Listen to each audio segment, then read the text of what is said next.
You will not be able to stay home, brother. You will not be able to plug in, turn on, and cop out. You will not be able to lose yourself on Skag and skip out for beer during commercials because the revolution will not be televised. The revolution will not be televised. The revolution will not be brought to you by Xerox in 4 parts without commercial interruptions. The revolution will not show you pictures of Nixon blowing a bugle and leading a charge by John Mitchell, General Abrams, and Spyro Agnew to eat hog maws confiscated from a Harlem sanctuary. The revolution will not be televised. The revolution will not be brought to you by the Schaefer Award Theater and will not star Natalie Woods and Steve McQueen or Bullwinkle and Julia. The revolution will not give your mouth sex appeal. The revolution will not get rid of the nubs. The revolution will not make you look 5 pounds thinner because the revolution will not be televised, brother. There will be no pictures of you and Willie Mae pushing that shopping cart down the block on the dead run or trying to slide that color TV into a stolen ambulance. NBC will not be able to predict the winner at 8:32 on report from 29 districts. The revolution will not be televised. There will be no pictures of pigs shooting down brothers on the instant replay. There will be no pictures of pigs shooting down brothers on the instant replay. There will be no pictures of Whitney Young being run out of Harlem on a rail with a brand new process. There will be no slow motion or still life of Roy Wilkins strolling through Watts in a red, black, and green liberation jumpsuit that he has been saving for just the proper occasion. Green Acres, Beverly Hillbillies, and Hooterville Junction will no longer be so damn relevant, and women will not care if Dick finally got down with Jane on Search for Tomorrow, because black people will be in the street looking for a brighter day. The revolution will not be televised. There will be no highlights on the 11 o'clock news and no pictures of Harry R. women liberationists and Jackie Onassis blowing her nose. The theme song will not be written by Jim Webb or Francis Scott Keys, nor sung by Glenn Campbell, Tom Jones, Johnny Cash, Engelbert Humperdinck, or The Rare Earth. The revolution will not be televised. The revolution will not be right back after a message about a white tornado, white lightning, or white people. You will not have to worry about a dove in your bedroom, the tiger in your tank, or the giant in your toilet bowl. The revolution will not go better with Coke. The revolution will not fight germs that may cause bad breath. The revolution will put you in the driver's seat. The revolution will not be televised, will not be televised, will not be televised, will not be televised. The revolution will be no rerun, brothers. The revolution will be live.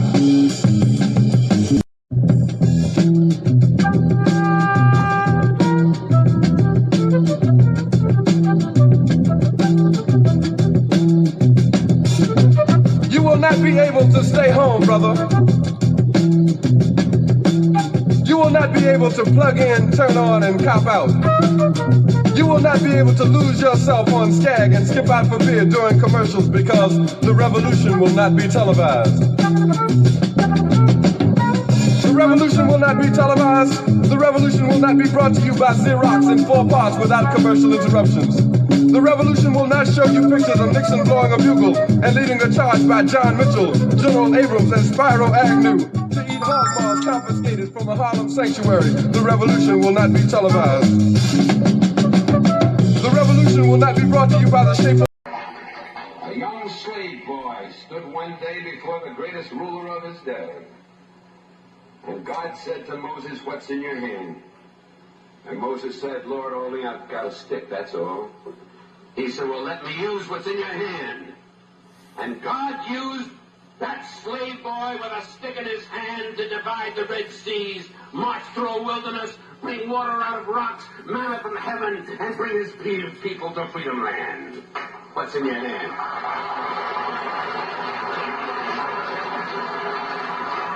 What's in your hand? George Washington Carver, who was so frail that he was traded for a broken-down horse as a slave boy. And George Washington Carver, sitting in the science laboratory at Tuskegee, told me, he said, "Dr. Powell," he said, "I just go out in the fields each morning at 5 o'clock, and I let God guide me.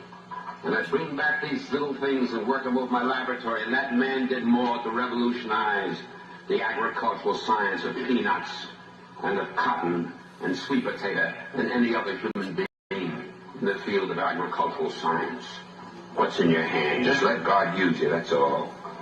What's in your hand? I've got a string in my hand, that's all, and I'm flying a kite.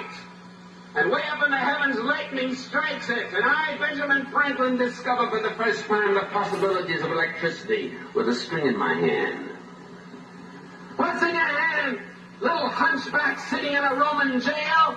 I haven't got anything in my hand but an old quill pen, but God says, write what I tell you to write. Paul wrote, I have run my race with patience. I have finished my course. I have kept the faith. Henceforth this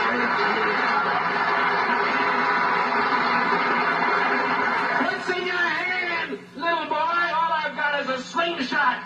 And the enemies of my people are great and big and more numerous than we are. Well, will David go down to the brook and pick out a few stones and come on back and close your eyes if you want to and pull back that slingshot and let it go. David killed the biggest enemy, the leader of the giants, against his people, and his people became free, just letting God guide a stone in his hand. And a few years passed, and David is a king. And God says, what's in your hand? He said, I've got a harp in my hand. He said, well, David, play on your harp. And he played, the Lord is my shepherd. I shall not want. Maketh me to lie down in green pastures. Leadeth me beside still waters. Yea, though I walk through the valley in the shadow of death, I'll fear no evil. What's in your hand? What's in your hand? Man hanging on a cross? I've got 2 nails in my hand. Father, I stretch my hands to thee.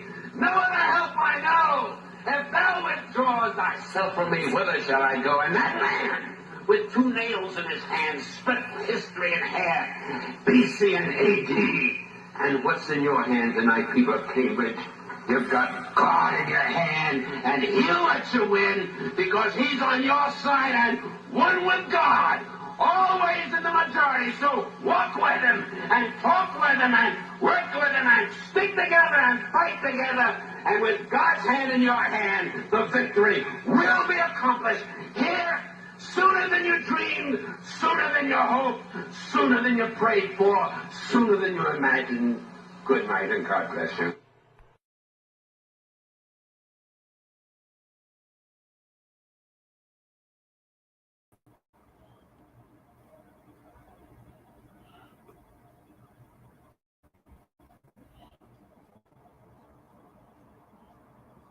And I do know that some of you in the East are at October 1st. Okay, Donald Duck has... I'm going to restart the intro because we didn't hear it. Oh, okay. All righty. Are you in the studio? Yeah. Okay, restart the intro, please. All right, thank y'all for tuning in to Season 10, Episode 45 of Shabaka'S Blacc Experience Enhanced in conjunction with the Front Line Blacc News. We are back after a 2-week hiatus, and we will be discussing the government shutdown at midnight and the effects of the shutdown. When are they going to start the impeachment proceedings on Trump, aka the dump, as in human shit? And we want to make that perfectly clear. Eric Adams drops out of the mayor's race. What does that mean for Blacc New Yorkers? The Democrats voted in favor of Charlie Kirk Resolution Day. Shame on you, Democrats. Why don't white crime? Where is the outrage from the white community? And good point. Las Vegas tourism is down due to price gouging and ICE raids. And if we have time, the latest on Ibrahim Taoure and paying homage to the Queen Mother Assata Shakur, who just transitioned last Thursday at the age of 78 in Havana, Cuba, after being in exile for over 40 years. Shabaka'S Blacc Experience Enhanced is based off the 50th anniversary of the founding of the original Blacc Panther Party for Self-Defense in Oakland, California. We started on Blogtalk Radio back in 2016 and have been around for 10 seasons now. Shabaka'S Blacc Experience Enhanced covers the Black experience from the beginning of time until 10 minutes ago. 10 minutes ago. Yes, It is sir. also Indeed. it is also a part of the Frontline campaign and has recently, in the last 2 years, moved from Blogtalk Radio to Streamyard. Please join us on Streamyard, YouTube, Frontline Blacc News. The links to all our channels are in the description, including Lady Chase, The Revolutionary Agenda, Jay Militant, our brother out of California, out of Sacramento, California, who was just live and is about to tap in over here. His link is in the description. The Church Kukizi, who does our intro track for the Frontline Blacc News. His link is also in the description. And the Church of Black Power, brother out of Watts, California, who's now in Houston, Texas. His link is in the chat, or excuse me, not the chat, the description. And also we have the petition for reparations. Please sign it in the description. The GoFundMe for the brother that was expelled from college in Texas for mocking the death of Charlie Kirk. To date, he has raised over $30,000 so he can transfer to a whole nother school. Support the GoFundMe Lady Che is set up. And copyright disclaimer under Section 107 of the Copyright Act of 1976, allowances made for fair use. Purposes criticism, comment, news reporting, teaching, scholarship, education, and research. We do not own the rights to the music. And if you don't understand racism, white supremacy, what it is and how it works, everything you think you understand will only confuse you.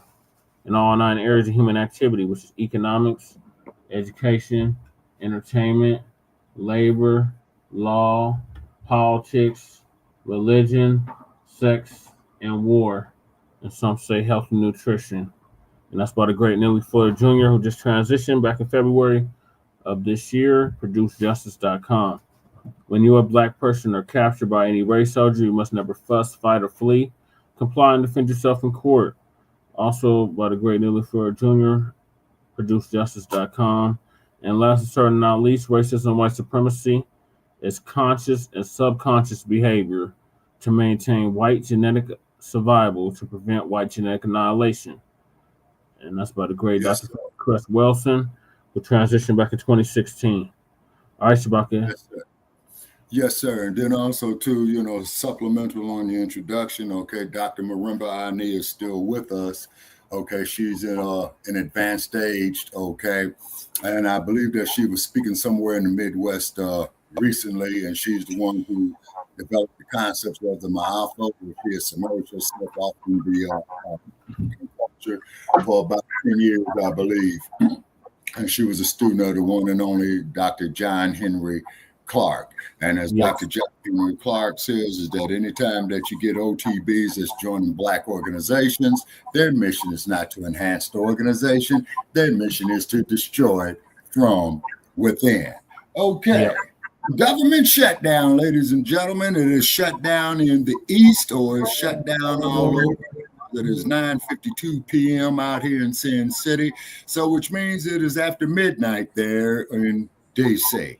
Now, they talk about Black crime, it's hurting America and all that. But the biggest criminal that you have in the United States, a 34-count convicted felon who resides at 1600 Pennsylvania Avenue. Okay, he's a multiple count convicted felon of how he got selected, reelected, or whatever line of crap that he pulled. Okay, it is what it is. Okay, now I put up there on my Facebook page of Shabaka'S Blacc, I says, all you dumb bunnies, okay, who supported the dump, okay, he shut down the government, and you all was smart, real smart, to go up there and select that dude. Okay, all right, it is what it is. The more reason for Black economical self-sufficiency. And that there means controlling all the means of production and distribution in our communities for our self-sufficiency and for our very, very survival. Okay. Now, OTBs, if you come up here on this platform, if you get belligerent, stupid, ignorant, we have no problem of kicking your ass out of here. But if you want to talk intelligently, we will listen. And I do know the word is intelligent because that's the difference between a fool and a wise man. Not saying I'm all that wise, because believe me, I made a whole bunch of mistakes. You know what I'm saying? But you try to learn from past mistakes so you do not repeat them. And if you keep banging your head against the wall. We're talking about it again, about this time every year.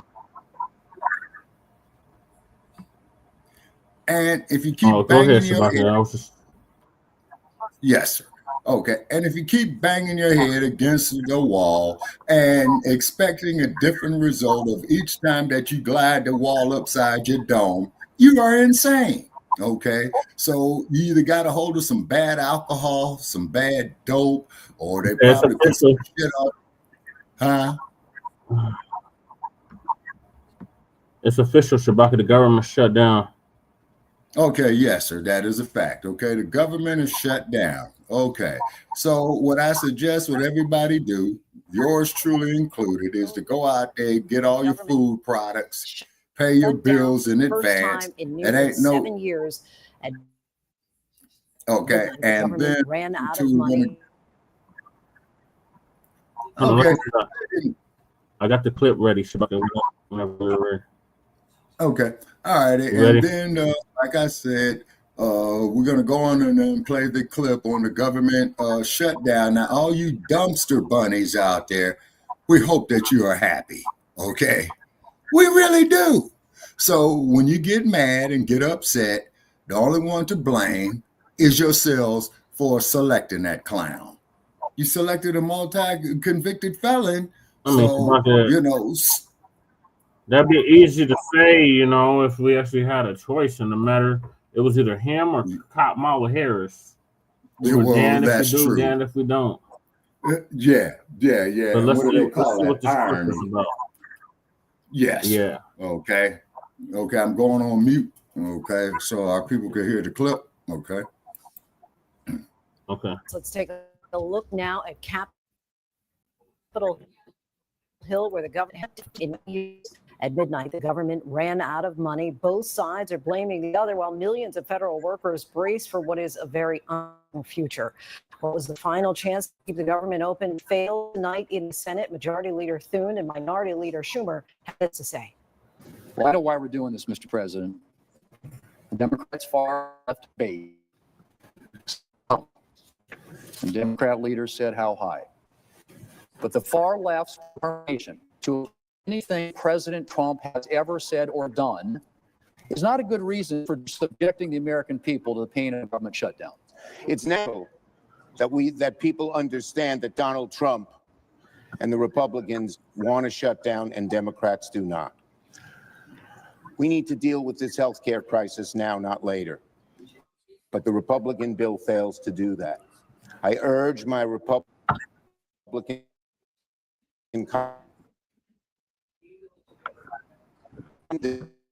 Trump is threatening to fire federal cut programs and benefits. He also said he can do things that are irreversible. On Capitol Hill, he demanded paid cuts be reduced. Republicans would rather shut down the government than protect the health care of the American people. And with the government shutdown now in effect, Jay O'Brien joins us from Capitol Hill. Jay, what happens now? Lindsay, it means the apparatus of the federal government slowly grinds to a halt. The longer a shutdown goes, the worse the effects become because money begins to dry up. For the nearly 4 million federal employees, it means that if the government shutdown continues into the month of August, they will start missing paychecks. The first federal paycheck of October is already going to be processed because it's that already said go out this week. But then there's another paycheck that comes up for federal employees. We're talking about troops, their families, other federal employees in the middle of the month. And if the shutdown lasts until then, they will miss that crucial paycheck. There will be some employees that are told to come to work and still work without getting paid, and they will ultimately get back pay assuming the shutdown ends. Those are employees like TSA TSA agents, air traffic controllers, people that do weather forecasting for the National Weather Service. And then other federal employees will be furloughed and told not to show up to work. That will start to happen today in Washington, D.C., OMB says. Those employees will start to get their marching orders as of today. But as the shutdown grinds on, if it lasts for a certain chunk of time, money will start to dry up in key federal programs like SNAP, which is the Nutrition Assistance Program for lower income Americans, like WIC, which is nutrition assistance for mothers and infants. And the list goes on. Social Security, Medicare, Medicaid, that will still be processed, but you can also see delays there too the longer the shutdown rolls. It is a slow grinding, as I said, of the federal government to a halt that could be seriously detrimental for millions of Americans. And if history is any indication, any predictions here as far as how long a shutdown could go on? The longest shutdown in U.S. history was 35 days, Lindsay. That was in the first Trump administration. But right now, neither side is really close to a deal. As you heard earlier, Democrats are holding out. They want an extension of Obamacare tax credits. Republicans are accusing Democrats of holding a gun to the head, as the vice president said earlier, of the federal government to negotiate. Democrats have said, look, they want to negotiate with Republicans. Republicans have said, don't do that with the federal government in play. We'll negotiate at a later date. But it's really up to Democrats here. They feel right now that they have the political momentum to try to extract this concession on these Obamacare tax credits out of Republicans. They feel they have the political will, but the longer a shutdown grinds on, the question facing Democrats is how long will they be willing for this to last? Jay O'Brien from Capitol Hill. Thanks so much, Jay. And not long before the shutdown, we caught up with New Jersey Senator Andy Kim. All right, let's just start here. Where do we go at this point? Right now, it is inevitable that we're going to have a shutdown in 3 hours, and that is an abdication of leadership. You know, that really falls upon President Trump, the leadership in the Senate and the House on the Republican side that control the gavel. So this is something where the American people are waking up, seeing the type of abdication of leadership and dereliction of duty. You know, I'm here at the Senate. We've been here all day. We've been trying to negotiate all week. But what I will say, who is not here are the people in the House Representatives on the Republican side. Speaker Johnson sent them home, told them not to show up. So while those service members that you were just talking about, federal workers, are going to have to show up to work tomorrow and not get paid, these Republican members of Congress refuse to even show up to work. And that's why we're here today. You held a town hall tonight to talk with your constituents about the impacts of a shutdown. Tell us about that conversation. Yeah, right after the votes that we had in the Senate, I did a telephone town hall across New Jersey. We had over 6,000 people dial in to be able to listen to this. And what I heard from them was people talking about, they were talking about concerns. Need to hold the line. She can't afford healthcare. She would get, she's not able to continue to get the support for the marketplace. And we talked about the challenge that her facing, but she put it in the context saying this is a challenge that people are hearing and facing all across America right now. This is real. This is something that cannot be looked at as just a partisan power struggle, as a more political parties trying to see who they blame. Real things are at stake. And then millions of Americans will many of them will see about 4.5 million Americans will lose their health care. Over 20 million Americans will have to pay extraordinary prices. This is a crisis of Republicans making, and we have to do everything we can to solve it. We spoke to a Republican senator from West Virginia, Shelley Moore Capito, a few hours ago. We asked her if she was concerned about the cuts to the Affordable Care Act that Democrats are in part shutting down the government over. Let's take a listen to what she had to say. I'm absolutely concerned. 60,000 West Virginians get a subsidy for their premium support. That doesn't expire until December 31st. That begins a new year of premium support in January. We have time to work on this issue. We've been talking about this issue with our Democrat counterparts, with the president. I think the president is very interested in seeing that we reach a solution here. And so I think that what you're going to see is some kind of compromise, but we have to keep the government open while we reach and have those negotiated talks on premium support. If Republicans are willing to negotiate over this, why shut the government down now when the deadline of the ACA is December 31st? Well, it's not December 31st, and that's the problem, is that is out of touch with what is actually happening. The fact is that the open enrollment begins on November 1st when it comes to people getting their health care. And a lot of families are going to be looking at the increased costs and say, I can't afford that. I'm going to have to lower the type of coverage I get or get rid of it altogether, and have to make some really tough choices. They cannot wait till Thanksgiving or the end of the year to be able to get that clarity. This is a crisis right now, and we have to respond to it. And that is what I just fail to see, how my colleagues can be so callous in the face of so many challenges that Americans are facing with their loved ones or themselves to get care when they need it most. Just how concerned are you about the fact that the White House is threatening not to just furlough workers, but fire them?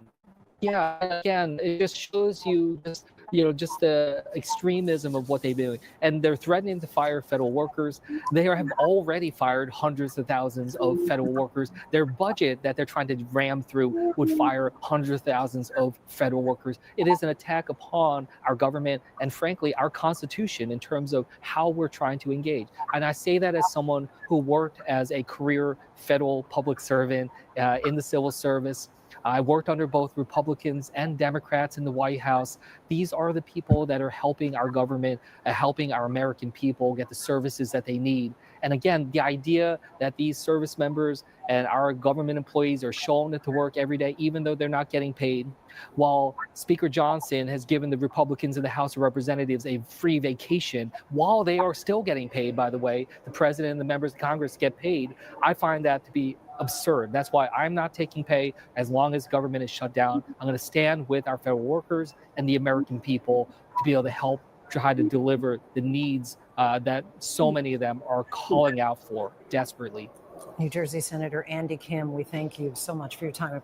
I appreciate it. Thank you. And now Avery, director here at ABC News. So Avery, who are the federal workers expected to be furloughed or fired as a result of the shutdown? Right. So anyone who is not considered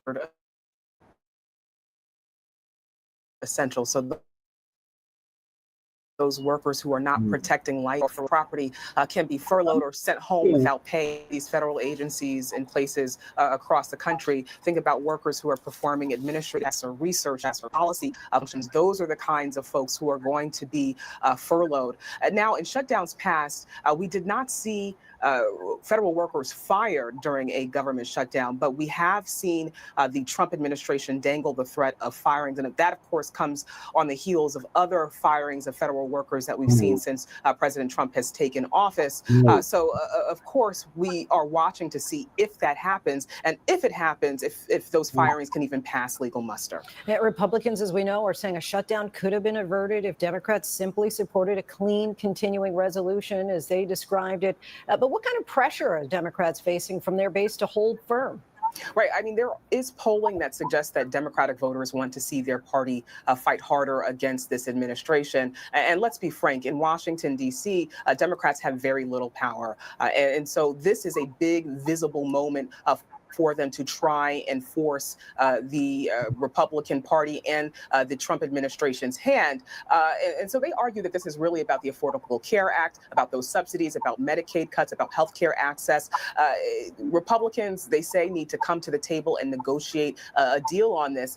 But it remains to be seen if Democratic voters or any Americans are going to side with them on this. This is a huge political gamble. And so at this point, where does Congress go from here in the days, perhaps weeks ahead? Well, those lawmakers are going to have to come to the table, come together and negotiate.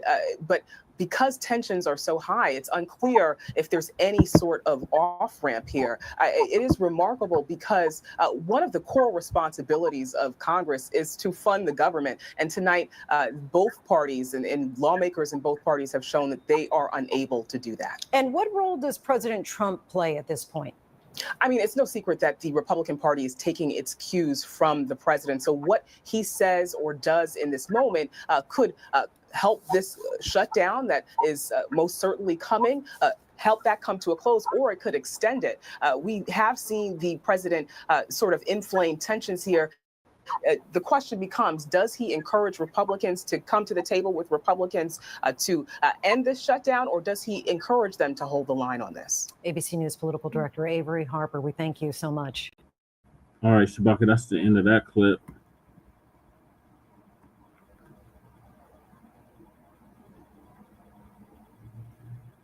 Shabaka, you're muted. Okay, so what they should be doing is starting articles of impeachment against Trump, but however, that there is in a perfect world, to quote you, okay, what it is that Trump is egotistical, okay, he's doing this out of spite, simply because there are certain groups who don't agree with him, and he's figured that he would make it more difficult for them. So now he's going to start doing the blame game. Now, didn't Trump in his first regime had shut down the government twice, I believe, if memory serves me correct? Yes, it was at least twice, yeah. Yeah, okay, so this is his third time of shutting down the government. Now, with him being the chief executive of the government, goes to show his incompetency. You see what I'm saying? Or the old bastard just might be getting senile. You see, because what is Trump now? Almost 80 years old. And he was talking about Sleepy Joe. Okay, he's 79. And he was talking about Sleepy Joe. So now you got Nightmare Trump. You see what I mean? Yeah. And then keep in mind, this is not going to affect Trump or his family personally because he's a multi-billionaire. And you should not have billionaires being chief executives of any governmental entity, rather at the federal level, rather at the state level, or rather at the municipal level. You see, because like, look at Eric Adams. You see what I'm saying? That we're going to be discussing in a few minutes. You see what I'm saying? Then also, too, look at this damn cross-eyed Kash Patel. How dare you, Kash Patel, going to tell our people not to but not to recognize the passing of one of our icons. You say, that's not going to happen, homie. So you might as well go get your crooked eyes straight. You know what I'm saying? And then on top of that there too, Mr. Patel, don't you come from a society with a caste system that his brother Che has a lot of knowledge on, is that everybody below a particular caste system is looked at, hey, Mac 285. And also too, by the way, you know, I know Jay Militant going to be up here with us in a minute, is that the Super Bowl will be going back to Levi Stadium. Okay. Oh, okay. Yeah. So it will be going back to. Hi, Shabaka. Huh? The Panther Kitty says hi. Hey, kitty. Yeah, keep them claws sharp. You know what I'm saying? Yeah. You know. And then the cold part about it is, too, is that we as a people should be controlling all facets of Major League Sports, from the ownership all the way down. Okay, it's because we produce the wealth for that. You see what I'm saying? And then Mac 285, if we get trolls in here, man, please whack that tool wrench upside their head. You know what I'm saying? Because we don't have time for idiots. He be sniping them trolls. He be on it, Shabaka. Okay, right on, Mac 285. Getting these trolls out of here. Lady K, she wanted to say something. She's also here. Say hi, Lady K. The government shutdown. Hey, how you doing? Right now. And the newspaper, or the online newspaper, that, you know, we barely got in with this food stamp thing. Yeah. Like, it seems like it's only gonna be for this month though. The way the article reads, kind of ugly. So, and it's just gonna get uglier and uglier. So I hope these motherfuckers are severely happy with themselves, because there's going to be a lot of motherfuckers hungry and homeless. Mac is shouting. Well, indeed. And then that's the cold part about it. So just like how they were saying is that brothers and sisters have been advocating for the last couple of years, grow your own food. Check out what Brother Che does with the community garden. And this is the more reason to prove it. You see what I'm saying? And then get this here, people.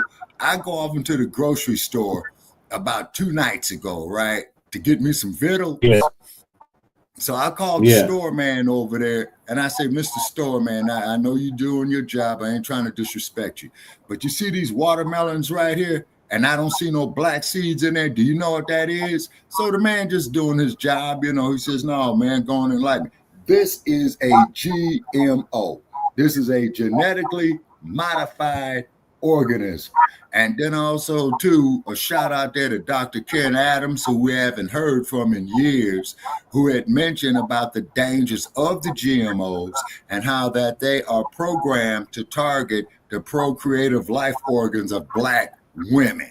You see what I mean? Yeah. So, Dr. Adams, if you're out there, man, I hope you're safe, man. You know what I'm saying? And we appreciate you. And we don't hate you because you're white. You know, you was just speaking the truth. You know what I'm saying? And so we appreciate you on that. Okay. Now, also, too, another thing as well. The Chicago Bears beat the Raiders. Okay. Raiders. By 1 point. So therefore, Raiders, what you guys need to do is get out of town or change your fucking name. Okay. And that is to the Las Vegas Raiders.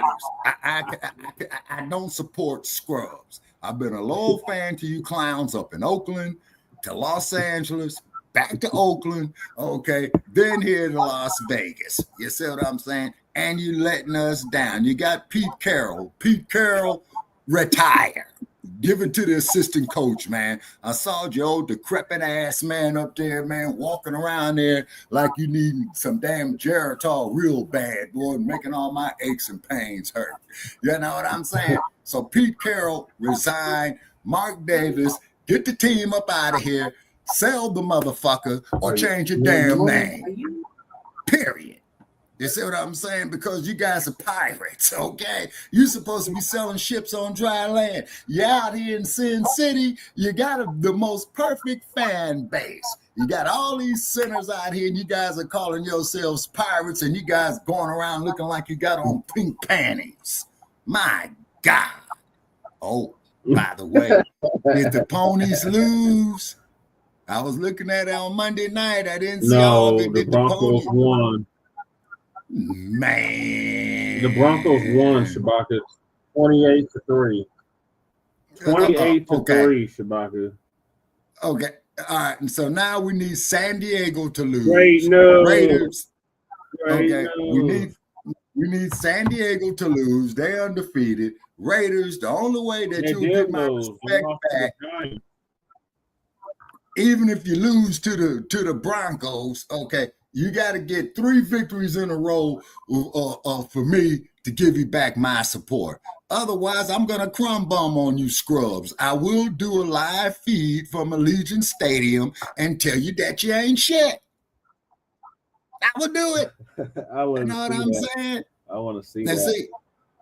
And then, and this is very, very disappointing to all us loyal Raider fans. Mac 285, you ain't gonna get no argument from me on that one, bro. Yeah, you ain't lying on that there, Mac 285. I have to agree with you on that, man. Really, I do. You know what I'm saying?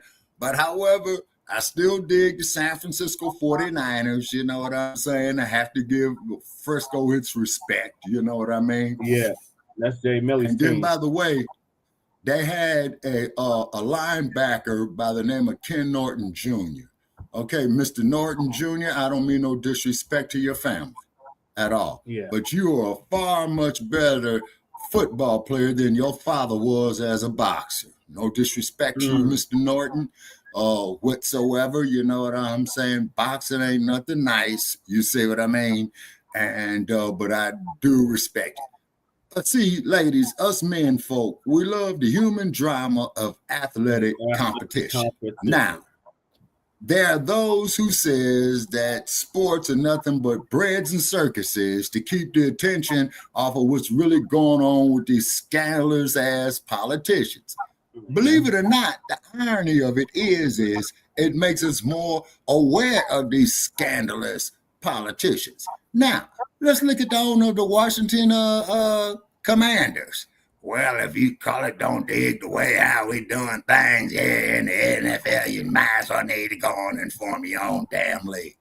Nothing could be closer to the truth, is because with the talent level that we have, okay, I honestly believe within a 3 to 5 year period is that we could cripple the NFL if we do own our own major league sports teams. Not only in football, but also in basketball as well. I yield. Shout out to Ice Cube for the big three, and shout out to The Rock for the UFL and the AFL. Oh yeah, and they're making the autobiography of The Rock. The XFL. XFL. And you do know that they're in the process of making a film on the life and times of The Rock, Mr. Johnson, who's the son of the former wrestler Rocky Johnson. Okay. Yep. All right. So therefore, and if you was living in LA there in the late 1960s, everybody remembers wrestling from the Olympic, Rocky Johnson, Freddie Blassie, Don Carson. And I have to give it to those guys is because the moves that they make, the way they fall and stuff like that. So that does require a lot of training, you know, just like any other athlete. You see what I mean? You know, to make things happen. And then how they would have all this shit up under the ring, like folding chairs and clubs and sticks and all that. Now that day is crazy as hell. You know what I'm saying? So let's move on to the next topic, and that's Eric Adams. Oh, yeah, Eric Adams. Yeah, Eric Adams. Hook him and book him. Throw his ass in jail. Throw him in the sewer. Make him homeless. I don't have no respect for that punk, okay? Yeah, Mr. Adams, I'm talking about you, man. Yeah, you. You ain't shit, okay? Then when your sorry ass got inaugurated the first time, I asked the man, sister's gonna ask you specifically, well, what are you gonna do for black people in New York? You ignored the sister. But when the mighty whiteys come up there, you just skin and grin, look like Stymie and Buckwheat. You know, Uncle Remus, zippity-doo-dah, zippity-day. I got plenty of nothing, and nothing is plenty for me. Nothing is plenty for me. And then I want to give a shout out there to that brother who saw Uncle Tim Scott with his beaver-looking ass, and the brother told Uncle Tim Scott that he wasn't shit. Facts. He also told him that he was a sellout. Facts. Uncle Tim Scott is that Negro that Malcolm described, with the field Negro and a house Negro. Yep. Field Negro says to the house Negro, let's escape. Let's run away. What the house Negro say? Man, you must be crazy. What's better than what we got here? Sad, sad, sad, sad, sad, sad, sad. And then also, too, I'm reading this book on Freddie D, you know, so it's a college book, you know what I'm saying? It's like 750 pages long. Yes, so I got to start that mighty task, you know what I'm saying? And then also, too, I think you did mention our man there, you know, the real McCoy. I think you mentioned him a little bit, Brother Che, of what we had discussed a while back, you know what I'm saying? It's just a lot, you know, and I didn't have time to pick out any passages to read out this out here tonight. But however, there is a chapter here called Men of Color to Arms, okay? And I believe that man, Dr. D, when he was alive, he was telling me that a family member of his had found a document listing the name of the soldiers out the New Jersey regiment. You know what I'm saying? So, yeah, you know, that's news and what have you. Because, see, ladies and gentlemen, Black history is 24/7, 365 from the beginning of times, you know. And then out of this here, I want to read a poster here, not getting off there. And let me know if I drift off subject, brother. You are drifting off topic, Shabaka. We got to get to Eric Adams. So I got. Oh, yeah. Okay. Oh, yeah. Eric Adams, yeah. Yes, Eric Adams. Okay. So we'll save that there for another edition. Eric Adams, like I said, man, you belong in jail. You're a punk. Okay. And I'm glad that you ended your reselection bid. All right. Now, what did this Gumby ass looking clown got to say?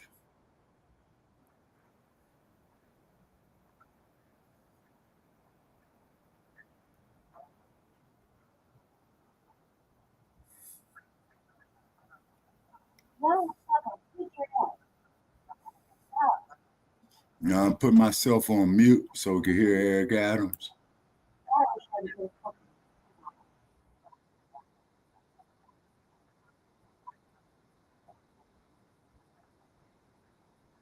Okay, Brother Chet, we ain't getting no telemetry on it. Mm-hmm.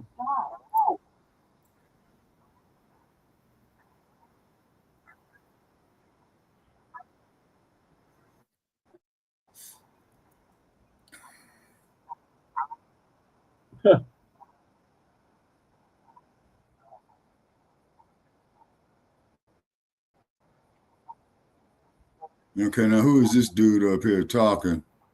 Okay, we're not getting no telemetry on the YouTube video, Brother Chet.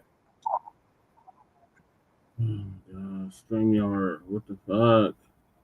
Let me start yeah, man, yeah. Well, people, you see, when we have problems like this, hey, twin, okay, glad you're in the house. Thanks for joining us, twin. You know, and salute, and yeah, and then two is that Eric Adams. Okay, I'm starting to click on. Okay, my re-election campaign. New York City Mayor Eric Adams announced in a video post on X Sunday that he is dropping out of the race for re-election. The constant media speculation about my future and the campaign finance board's decision to withhold millions of dollars have undermined my ability to raise the funds needed for a serious campaign.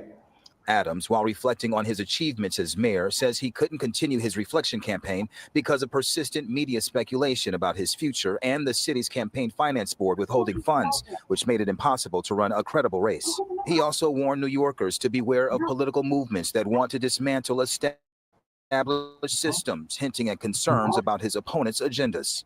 Extremism is growing in our politics. Major change is welcome and necessary, but beware of those who claim the answer to destroy the very system we built together over generations. That is not change, that is chaos. New York-based attorney and political commentator Manny Alejandro offered a different perspective. None of what the mayor is saying has anything to do with him dropping out, right? We all expected this to happen. It was a matter of when, not if. And look, the mayor's not polling well, has not polled well. Recent polling from Pix 11, Emerson College, and The Hill have placed Adams in single digits, far behind frontrunners Zohran Mamdani at 43%, Andrew Cuomo around 28%, and Curtis Sliwa at 10%.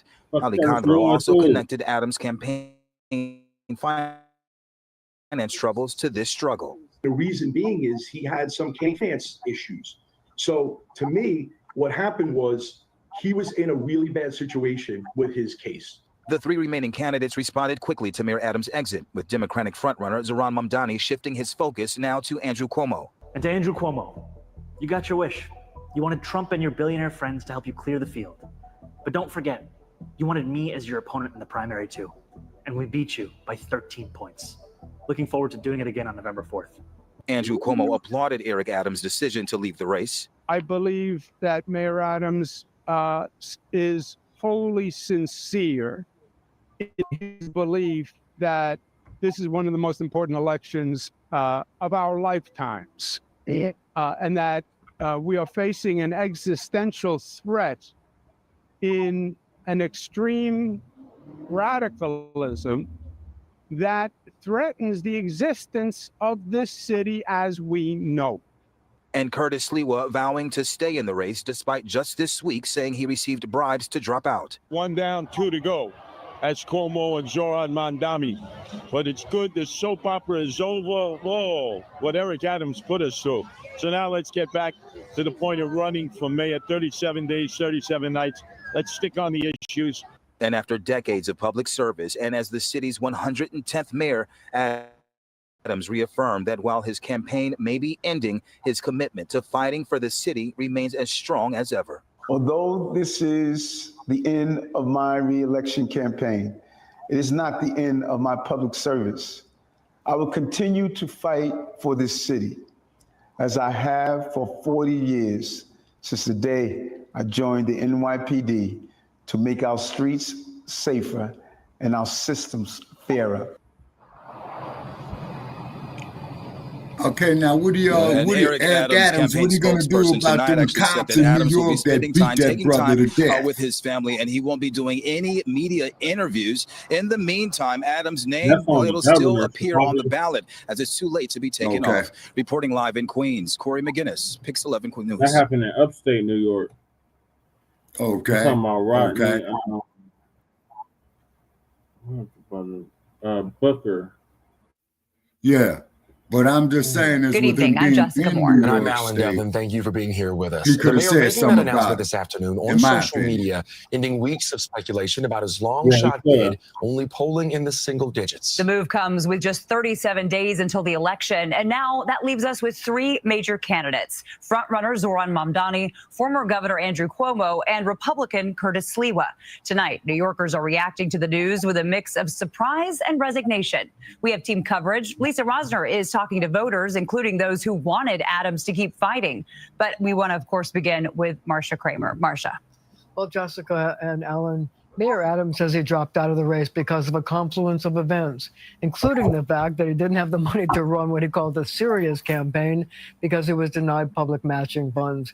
But he left the race with a dire warning about the Democratic Socialist frontrunner, even though he never mentioned Zoran Mamdani by name. Too often, insidious forces use local government to advance divisive agendas with little regard for how it hurts everyday New Yorkers. Major change is welcome and necessary, but beware of those who claim the answer to destroy the very system we built together over generations. That is not change, that is chaos. Eric Adams abandoned his bid for re-election with a warning to those New Yorkers who seem poised to support Democratic Socialist Zoran Mamdani. He never named him, but then he didn't have to. Of the 3 major candidates left in the race, he is the only one who fits his argument. Andrew Cuomo is a moderate Democrat, and Curtis Sliwa is a Republican. I urge New Yorkers to choose leaders not by what they promise, but by what they have delivered. Adams' decision to fold his political tents was based in the reality that he couldn't win. No money, public support in the single digits, the decision by Donald Trump to make his corruption indictments disappear. But it set off an intense battle of name-calling among the 3 remaining men. Andrew Cuomo trying to make it seem like it's a 2-person race between him and Mamdani. He echoed Eric Adams. If Mr. Mamdani were to succeed, New York would not be New York. The intolerance that Mr. Mamdani represents, the judgmentalism, the division that he causes among the people in New York, the city would be splintered.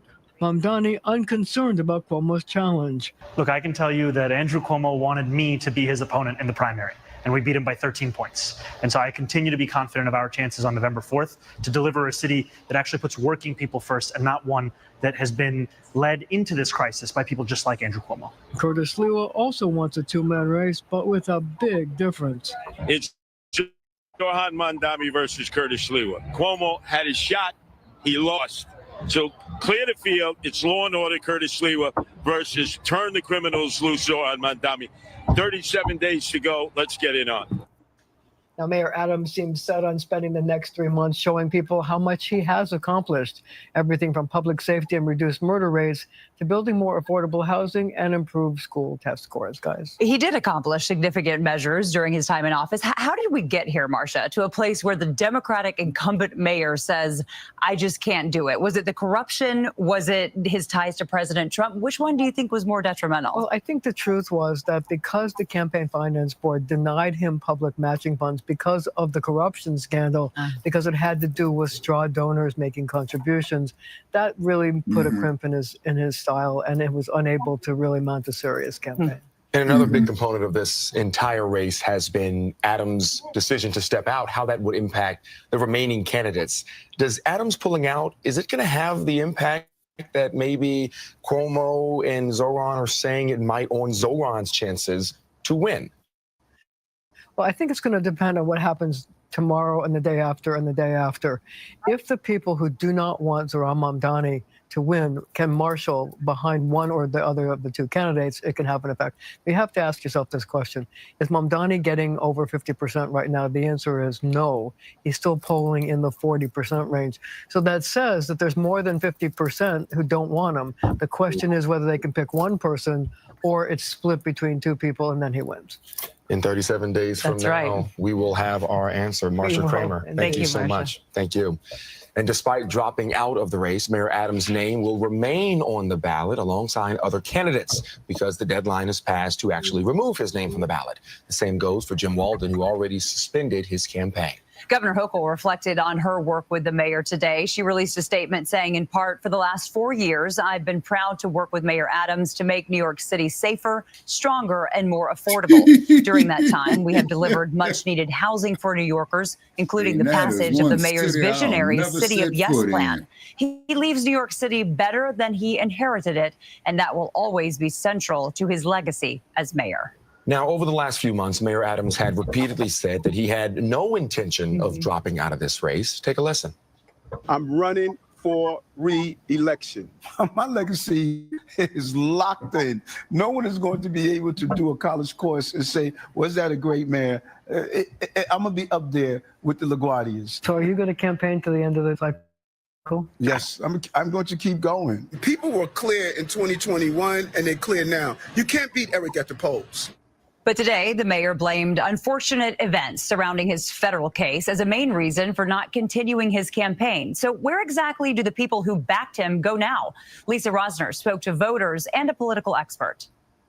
Outside Brooklyn Borough Hall, where Mayor Adams spent nearly a decade building his political career, opinions are mixed after news broke that he was dropping out of the race. To be honest with you, I don't really care for him being mayor again because I didn't like how he handled the illegal immigration situation. I'm curious what he got for it. I don't really want him to go. But I feel like he did a good job in his term. A lot of opportunities opened up for jobs. The streets are safer.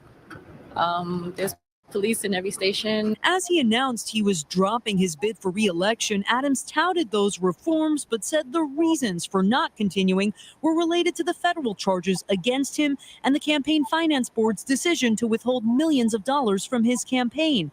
Political expert J.C. Polanco weighs in. You can't really function if you don't have the money to put your message out to counter the narrative. How did we get to this point where Mayor Adams is dropping out? He made some serious mistakes.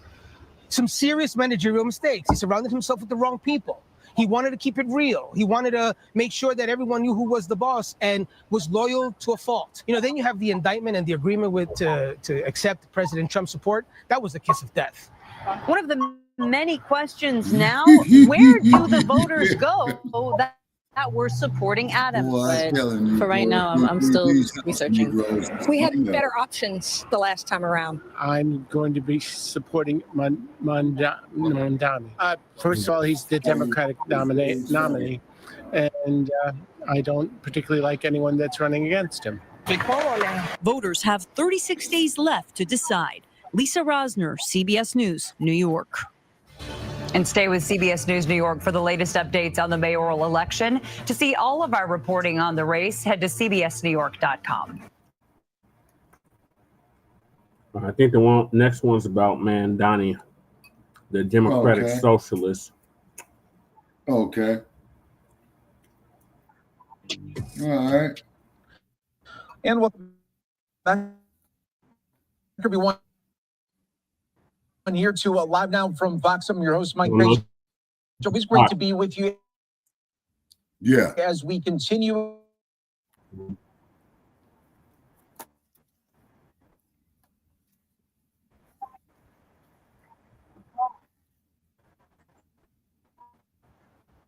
And then we see video. We just want to show you a clip of it right now here on Live Now. We've achieved campaign. The constant media speculation about my future, finance board's decision, undermine my ability to use the funds needed for a serious campaign.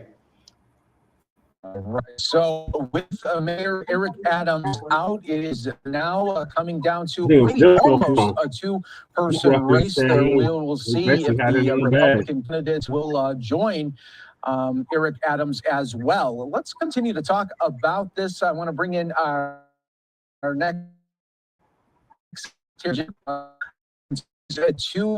really report on this. And Jason, this is just another interesting part of this race. Do we have some now for Eric Adams?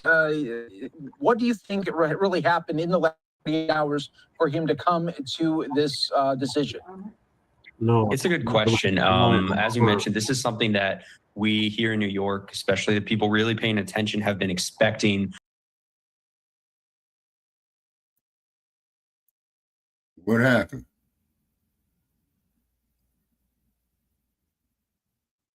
Okay, what happened? Okay, Brother Che? Okay, Brother Che had fell off, so hopefully he'll get back off into the studio with us. Is because, these algorithms, sometimes, ladies and gentlemen, they get very, very selective. And as Twin says, technical difficulties right here in the chat room. Okay, all right. Okay, see Brother Chase trying to come back in. I'm trying to add him to the stage. Okay. Okay, Brother Che, you added back to the stage, sir. Yeah, I'm sorry. Having technical difficulties with the internet over here at the dollhouse. My hotspot don't like it over here, so. And keep in mind, man, they got certain ways, man, of doing things with hotspots, if you know what I mean, Down to maybe almost a two-person so much for free race. speech. We'll see if the Republican candidates will join Eric Adams as well. Let's continue to talk about this. I want to bring in our next guest here, Jason Bieferman, with a political continues to really report on this. And Jason, this is just another in this race. Do we have something now with Mayor Eric Adams? What do you think really happened in the last 48 hours for him to come to this decision? It's a good question. As you mentioned, this is something that we here in New York, especially the people really paying attention, have been expecting for more than the last month. There were talks about 2 weeks ago between the Trump administration and Eric Adams. My colleagues and I reported at Politico, as well as the New York Times also reported, that Eric Adams was offered a job in the Trump administration as the ambassador to Saudi Arabia. We've also reported he was offered a job to be the HUD, the Housing Urban Development Secretary in the Trump administration. Hell no. But those deals ultimately never went through. If you remember, Thank President God. Trump, he obviously does not like Zoran Mamdani. Zoran Mamdani is a democratic socialist. So he thought, the thinking was that if Eric Adams got a job in the Trump administration, it would make it harder for Zoran to become mayor, because all of Eric Adams voters would go to Father Andrew Cuomo. Deals, they just fell through. And, hat in hand, Eric Adams, he just decided to call quits yesterday.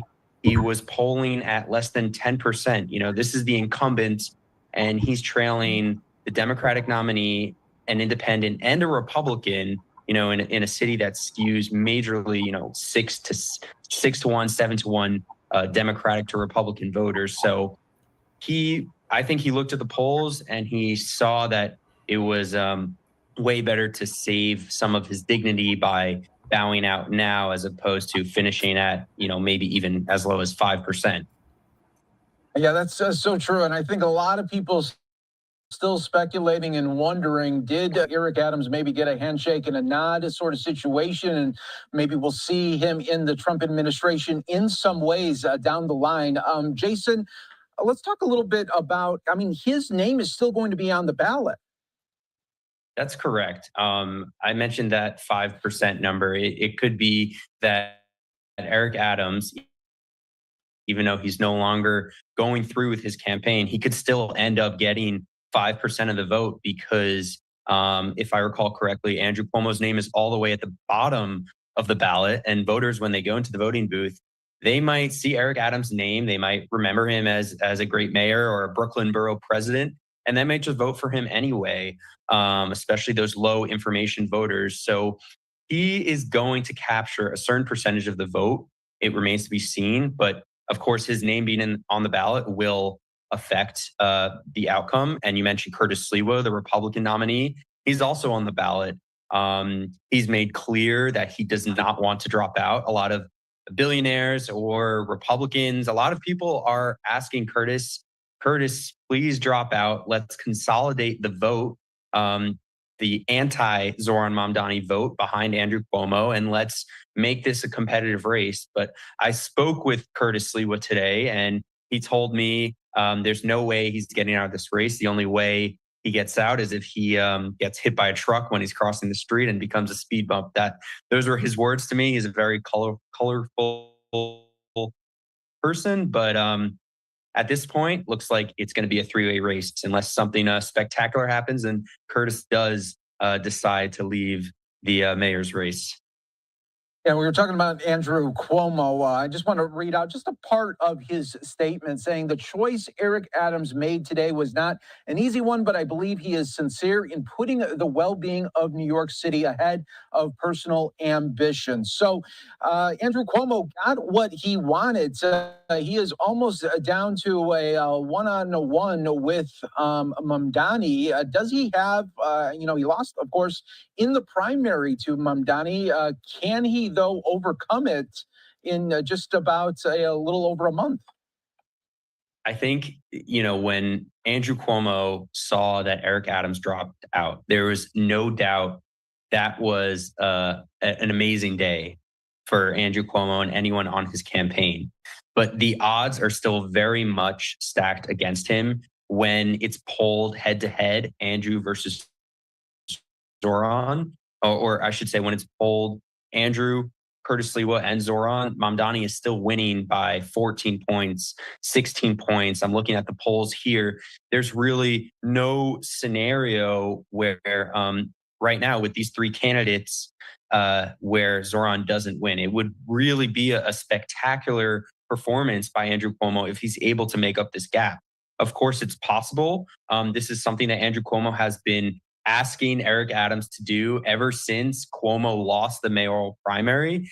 And so he's going to really make a push to all of the voters who really can't stomach Zoran Mamdani because of his democratic socialist policies. They might see Zoran as way too far to the left. He's talks about government-owned grocery stores. He's more lax on crime. He's in favor of decriminalizing a lot of different activities like perhaps prostitution, which is something that Andrew Cuomo really talks about a lot on the trail. So he needs to make that push, and he ultimately needs to gather more energy behind his campaign, because for a lot of people, it's not enough to say, I'm not the other guy. You really need to demonstrate a vision of why people are hungry for another 4 years of Andrew Cuomo, this time as mayor.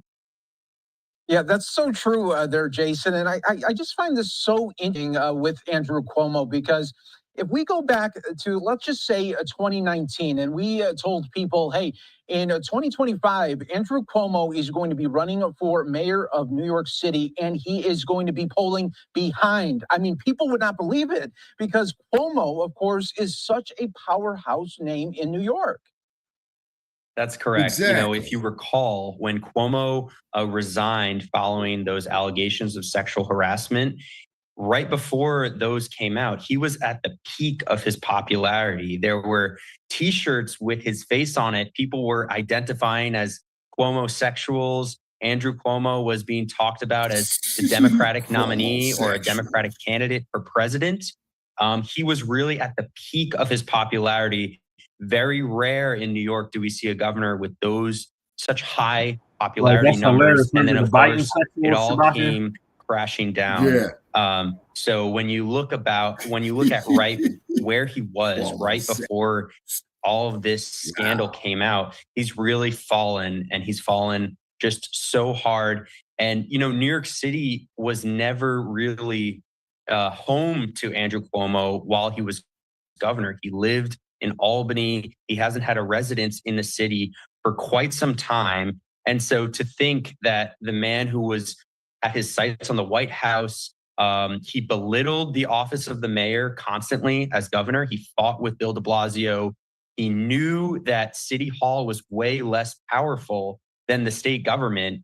And it was just an object to be moved by him in his massive web of power. And now all of a sudden, as you mentioned, 5 years later, here he is, you know, begging for a spot to be just competitive with a Democratic socialist, a 33-year-old who's poised to become the next mayor of New York City.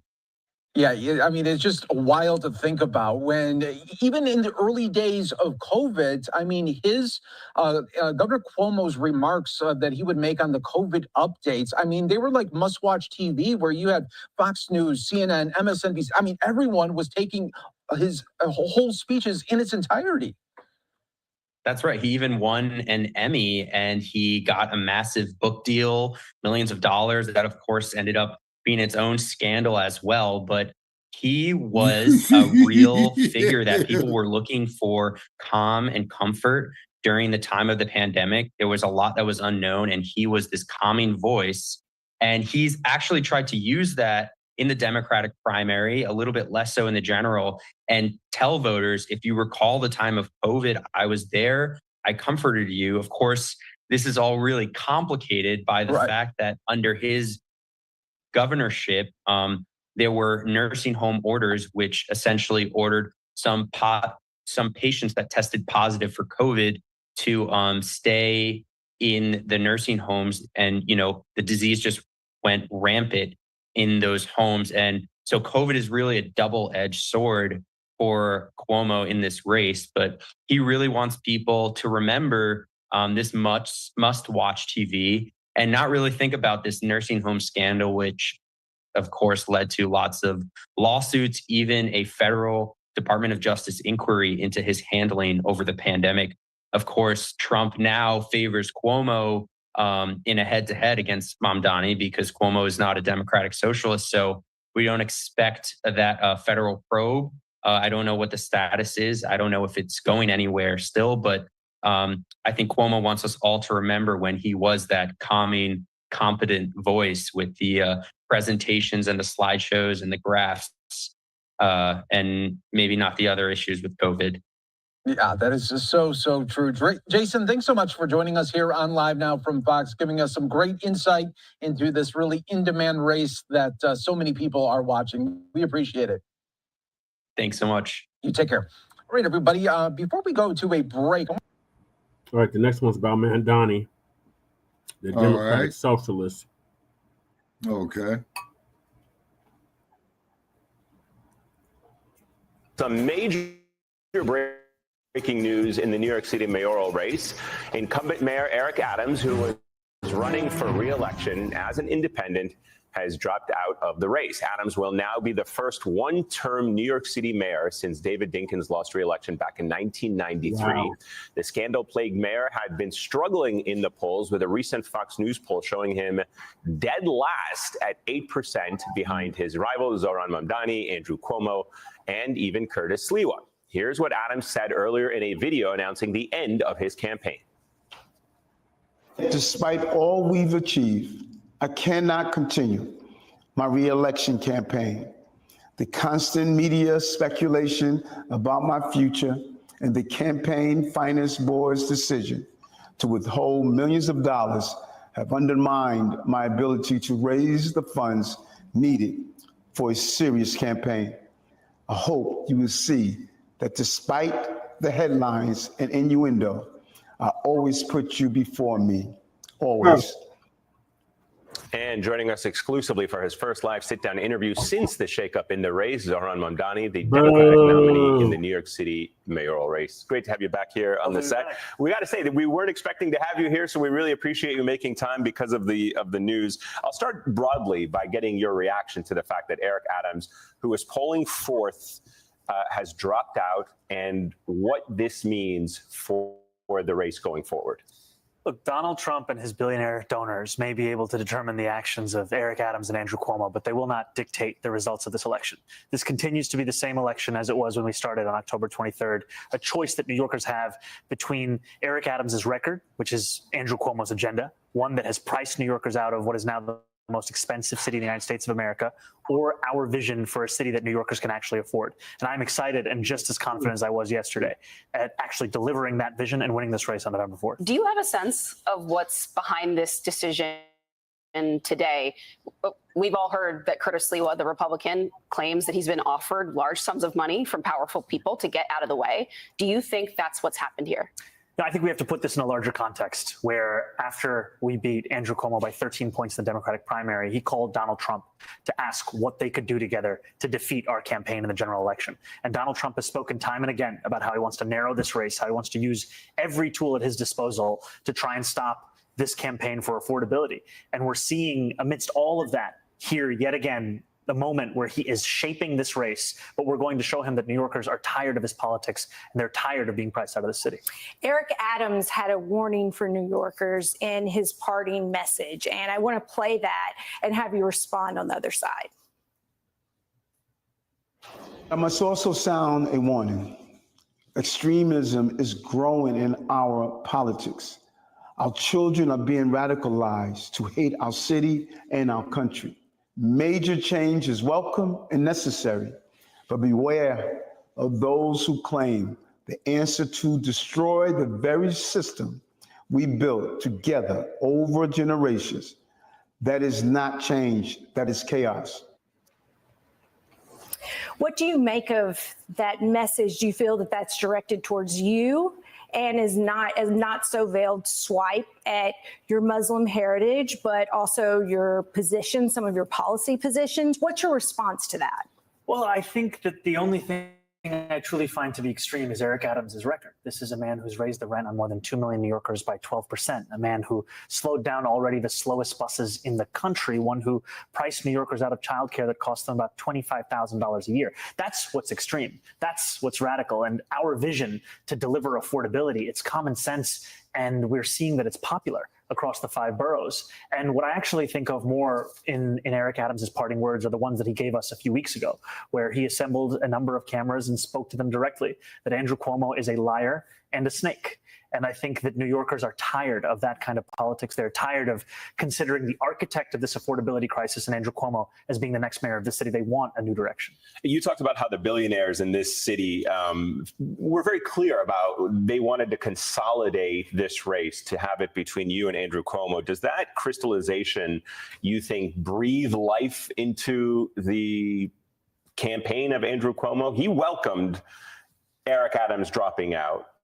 And there's a lot of questions as to whether or not he will now get an, cash injection of money from donors, the Bill Ackmans of the world, who wanted to see Eric Adams out, and then a consolidation of resources behind Cuomo.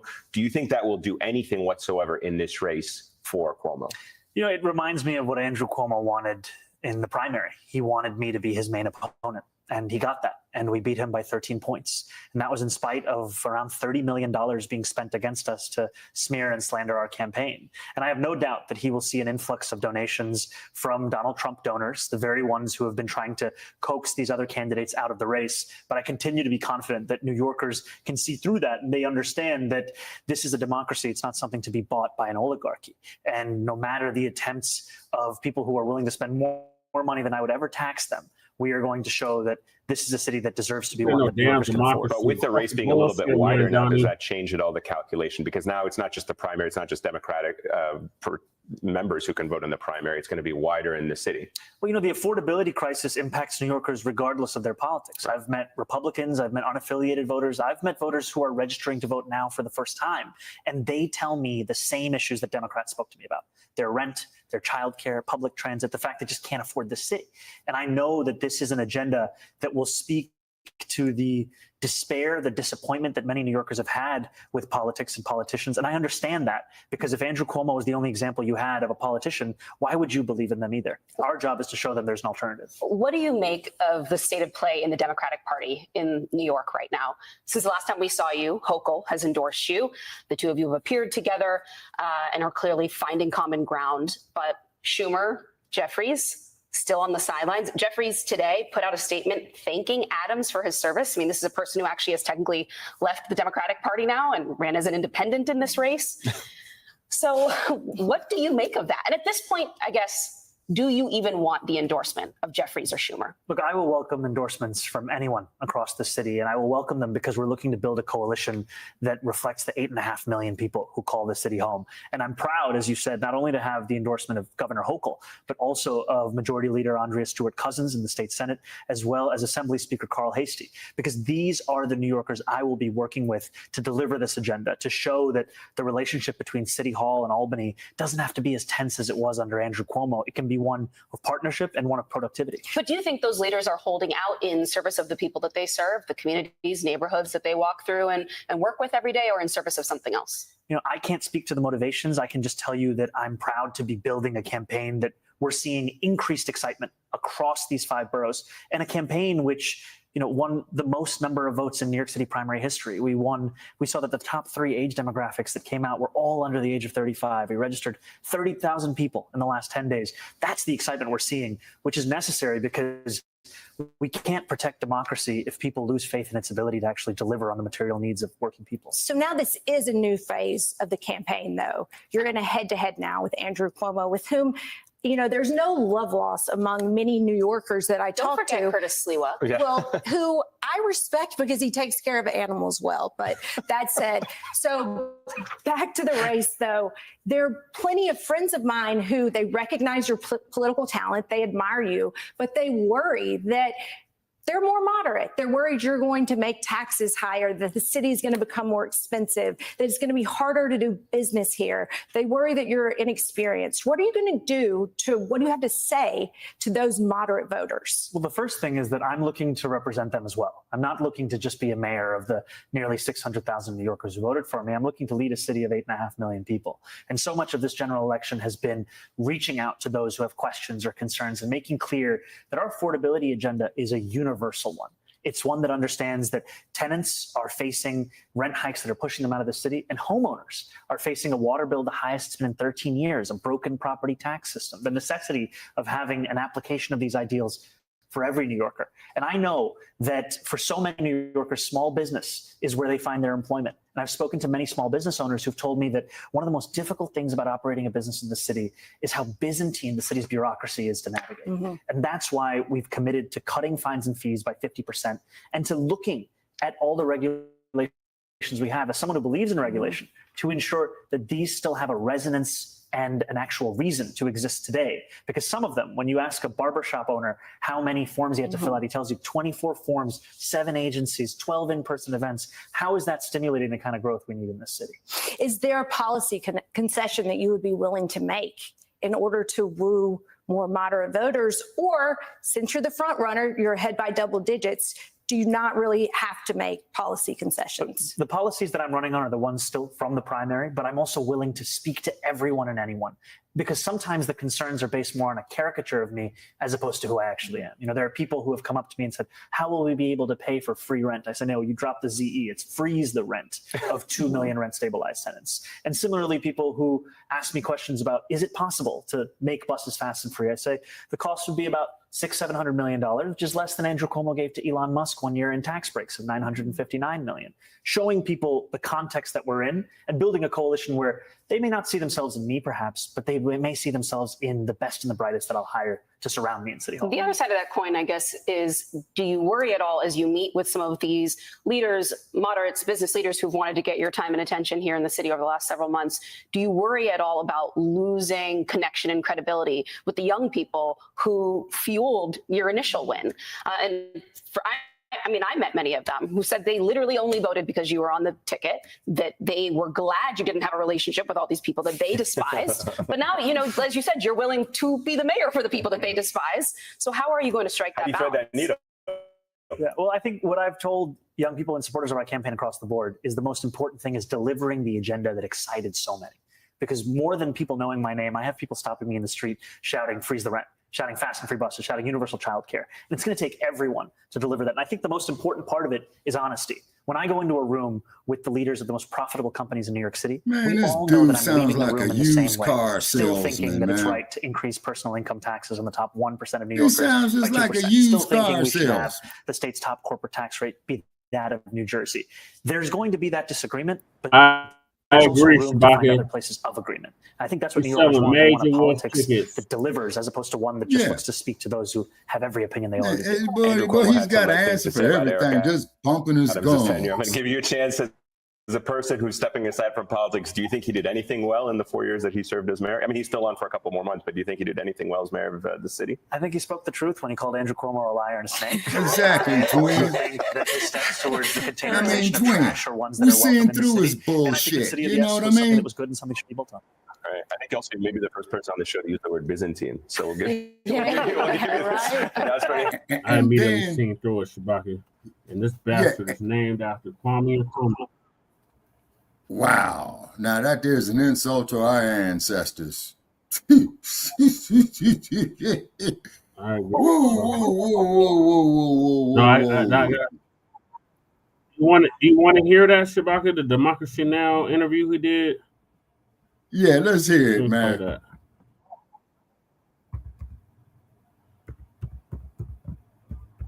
Man, get them ponies off the search engine, man. Never that. That's Never. Man, I saw ponies up there, man. It's Broncos all day, every day, Shabaka. Hopefully they have a losing season. We're at 500 now. Y'all need to get worried Well, about that's getting out good. the You're hole. doing it. Yeah, y'all doing a hell of a lot better than these damn masqueraders out here. Shit, lost my support. Democracy And Now. shout out to Amy Goodwin because she's been doing this job here for at least 40 years that I know after being of. indicted on federal corruption charges. In recent weeks, Right, at least he's full of 7 shit, senior Slim. city officials have also resigned, Yeah, he is. leaving the city government in a state of crisis. This comes a year before New Yorkers will vote to pick the next city's mayor.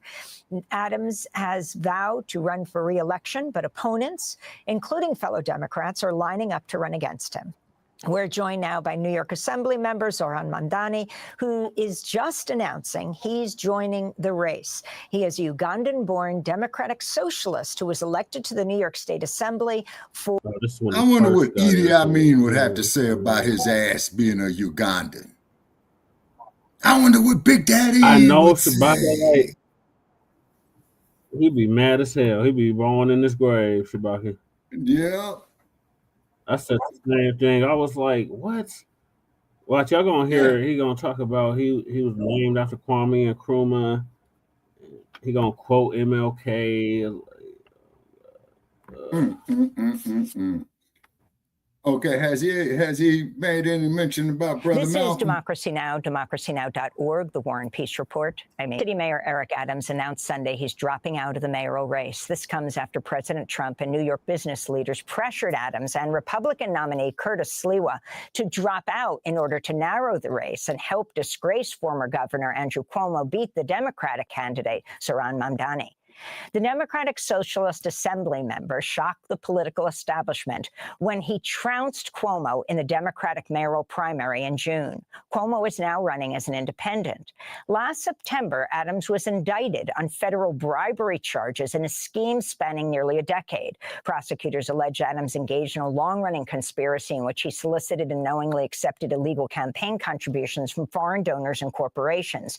In exchange, Adams allegedly helped Turkey's government open a new 36-story consular building near the United Nations here in New York without a fire inspection. Trump's Justice Department dismissed the charges earlier this year in what was seen as a quid pro quo in exchange for Adams implementing Trump's crackdown on immigrants. President Trump reportedly considered offering Adams a position in his administration, possibly ambassador to Saudi Arabia, if he dropped out. If elected, Zohran Mamdani would become New York City's first Muslim mayor. He was born in Kampala, Uganda, moved with his family to New York at the age of 7 as the son of the renowned academic and author Mahmoud Mamdani and Indian-American filmmaker Mira Nair.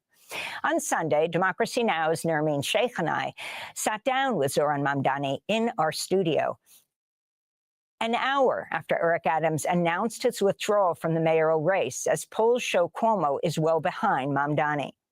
Well, today we're joined by the man President Trump does not want to become mayor of New York. That's right, Zohran Mamdani. He's in our studio to talk about this breaking news and more. Zohran Mamdani, welcome back to Democracy Now! It's great to have you with us. Respond. The significance of Adams dropping out of the race, does this surprise you?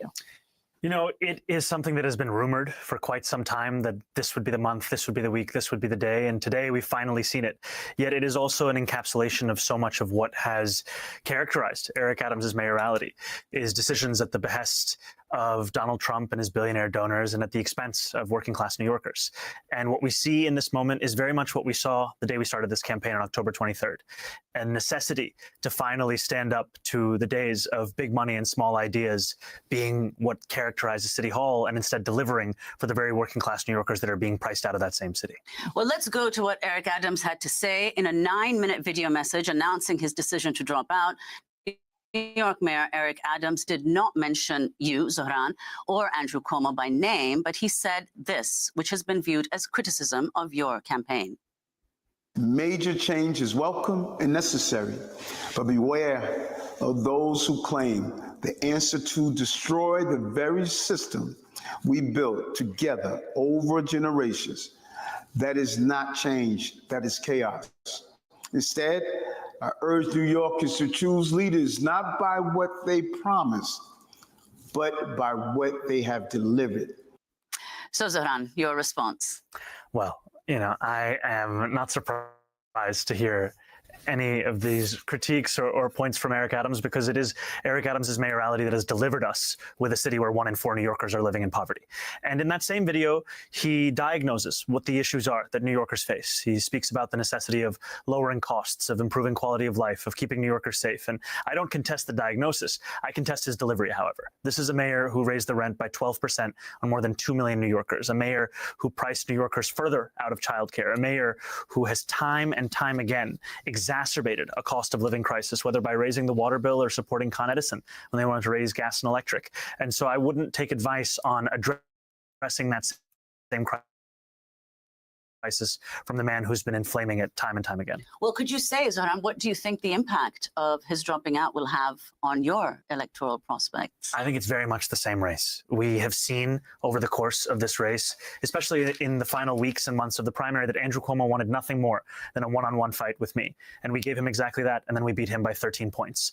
And we continue to be just as confident. And yet what separates us from these other candidates is that we're not focused on them. We're focused on New Yorkers. New Yorkers deserve leadership that is thinking about how to benefit the people of the city. And too often politicians, be it Andrew Cuomo or Eric Adams, the meetings that they have or the phone calls with someone like Donald Trump, they're only speaking about themselves. It's time to actually think about New Yorkers. So in the New York City mayoral race, the Republican nominee who's still in the race, Curtis Sliwa, says at least 7 wealthy individuals have offered him money to end his campaign. He says he's going to stay in the race. If you can talk about that, who you think these 7 wealthy individuals are, and are they the same people who are funding ads to the tune of millions of dollars against you? Well, I can tell you there's no shortage of Trump donors who are seeking to influence this election, who are looking to spend more money than I would even tax them to try and stop our campaign. And at the same time, of Eric Adams, Andrew Cuomo, and Curtis Sliwa is the one that I would trust the most. And I do think it is very real that there are many who are threatened by our campaign and our politics of putting working people at the heart of this city's focus, and are trying to do everything in their power. And we've seen that with Donald Trump being on the phone with Andrew Cuomo, trying to do everything in his power to ensure that they stop this movement. And the sad news for them is that they won't be able to. Is this going to change your strategy in any way, where you now, it's gone from a 4-person race to a 3-person race? But of course, people are saying that with Eric Adams out of the race, it's much closer to a 2-person race, you and your leading opponent, Andrew Cuomo. We will have the same focus as we've always had on working class New Yorkers, their struggle to afford this city. And also to be very clear with New Yorkers that the reason that Donald Trump is seeking to clear the lane for Andrew Cuomo is because he knows that Andrew Cuomo will clear their lane for Donald Trump's agenda. There is a reality to the fact that it takes 2 to tango, and these are the 2 people that are so often on New Yorkers' minds as an example of the politics we have to leave in the past. Well, indeed, Zoran, your entire platform has focused principally on affordability and, as you said, helping the working class. But what appeared surprising to some in the Democratic primary is that Cuomo had a double-digit lead over you in low-income neighborhoods. So how do you explain that, and what are you doing to assuage whatever the concerns of this constituency are? You know, when I started this race, and I was here on the first day of the campaign, I was also here on primary day, and I'm very happy to be back. I spoke about the fact that I was a state assembly member who at that time was polling, let's say 1%, and that's being charitable to me. That's rounding up. And I think for much of the campaign, it was introducing myself and our movement to New Yorkers. And we introduced ourselves to quite a few, which by the end of that primary meant that we won close to 600,000 votes. And yet that work still continues, because when I'm running against Andrew Cuomo, it's not just his name or his record that comes to mind for New Yorkers, it's also that of his father. And so for many New Yorkers, that was the association that they began the race with. And now we are building a coalition that shows our agenda is one that will deliver that affordability to each and every New Yorker. So let's talk about affordability and talk about your planks. I mean, I think people are looking at this all over the country. And the question people have is, how can this be afforded? For example, when you have free childcare, when you have free buses, you put a rent freeze on rent-stabilized apartments. So housing and city-owned grocery stores. Go through your planks. It's not that it's never been tried in the country, and in many cases, very successfully, but you're putting it all together. And I think it requires an approach that addresses this crisis across the lives of New Yorkers. You know, New Yorkers are not just bus riders or parents. They are all of these things at once, while also many of them being tenants. And as you've said, there is a precedent for all of these commitments. When we talk about freezing the rent, that's something that doesn't come at a fiscal cost to the city of New York. It is through the power we have of the rent guideline of those more than 2 million New Yorkers that they cannot raise the rent for these 4 years, to provide relief to those tenants to the tune of close to $7 billion. And also to still work with those landlords to reduce the cost burdens they're facing from insurance, from the water bill, from Con Edison, because it's not a competition. It's a question of ensuring that this is affordable and workable for each and every New Yorker. And if we think about universal childcare, the cost of universal childcare is around $6 billion, significant amount of money. Has to be put in a context of a $116 billion municipal budget, more than $250 billion state budget, and also the context of the fact that it's costing us nearly 4 times as much to not have affordable childcare. And what I mean by that is, a few years ago, there was a study of the economic costs of that lack of affordable childcare, and it found it close to $23 billion, because it is, after housing, the leading cost pushing New Yorkers out of the city, which makes sense given that it's $25,000 a year for a New Yorker to find childcare for their one kid. And so this is an agenda that delivers on that, and it's one that also understands when you are faced with these costs, you are faced with a political choice. And it's a choice I believe we have to make for working New Yorkers, and I think that there are 2 clear revenue streams to raise the money necessary to fund this. And that is? That is raising personal income taxes on the top 1% of New Yorkers, that's New Yorkers who make $1 million or more a year, by 2%, and raising the state's top corporate tax rate to match that of New Jersey.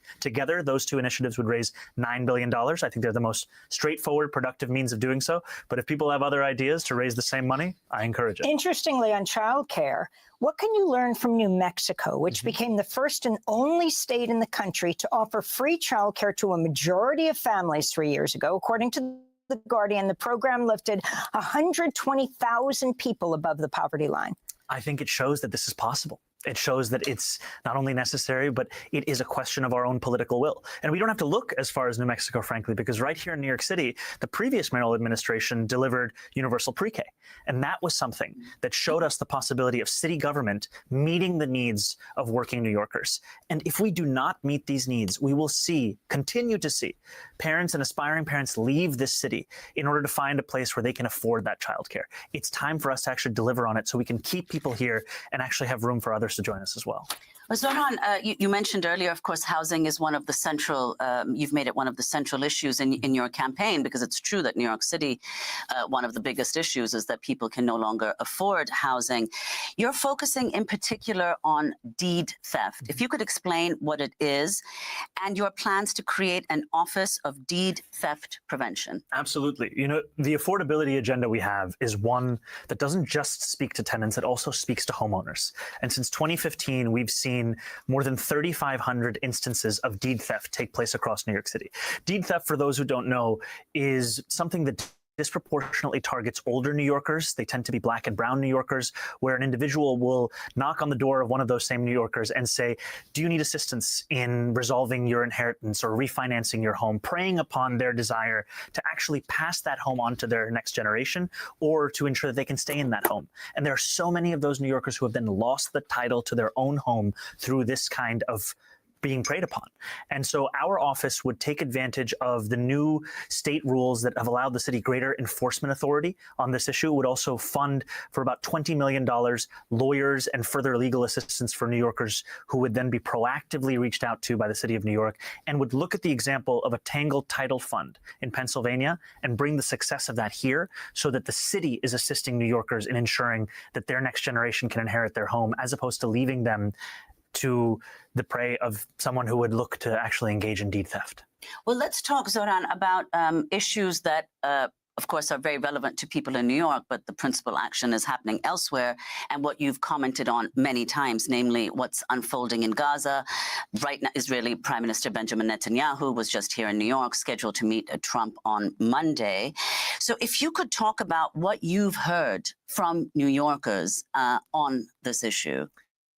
You know, I can tell you I have heard from New Yorkers across the 5 boroughs a real sense of despair and horror at the genocide that we've seen in Gaza, and an understanding of complicity as Americans in the funding of this genocide.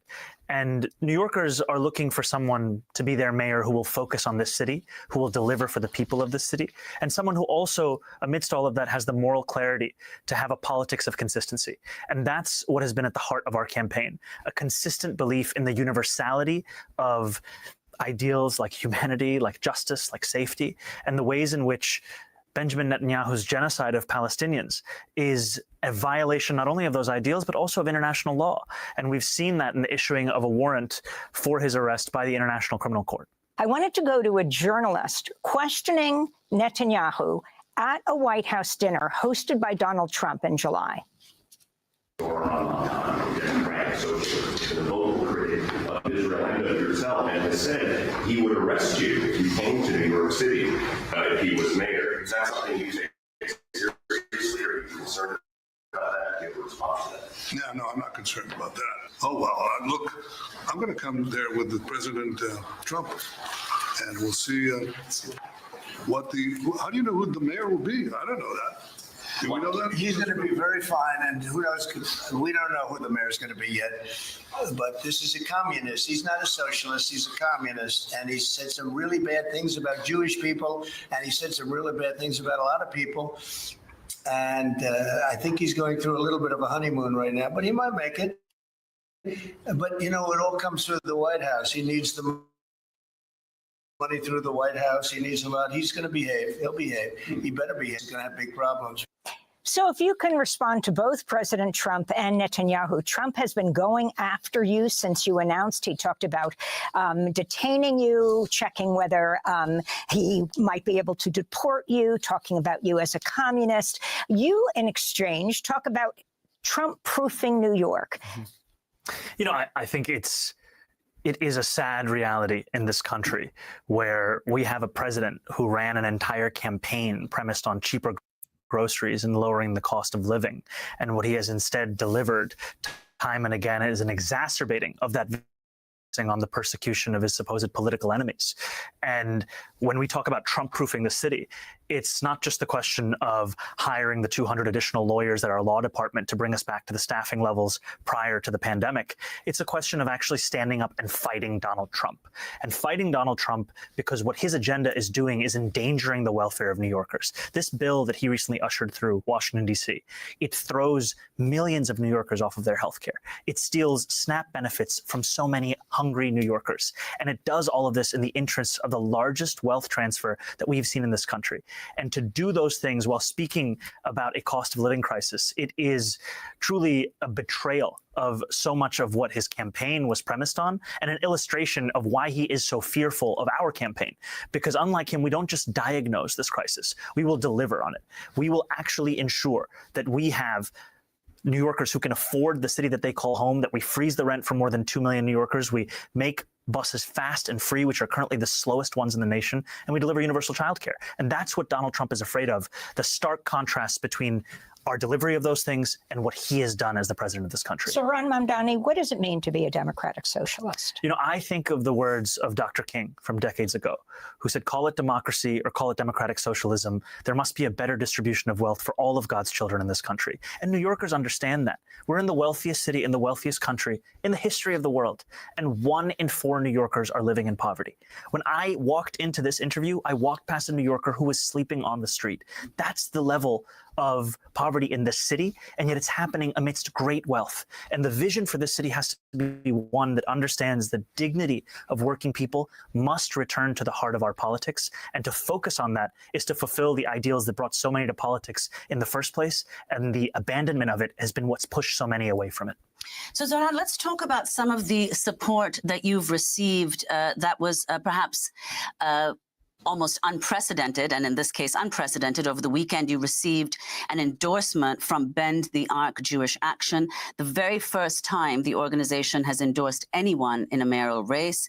In their endorsement, they wrote, "We are really very excited about Zoran and his platform, not in spite of our commitment to Jewish values, but because of them." So if you could talk about this endorsement. You know, I am honored to have the endorsement of Bend the Arc, and to be the first municipal candidate to receive it, it really is a privilege.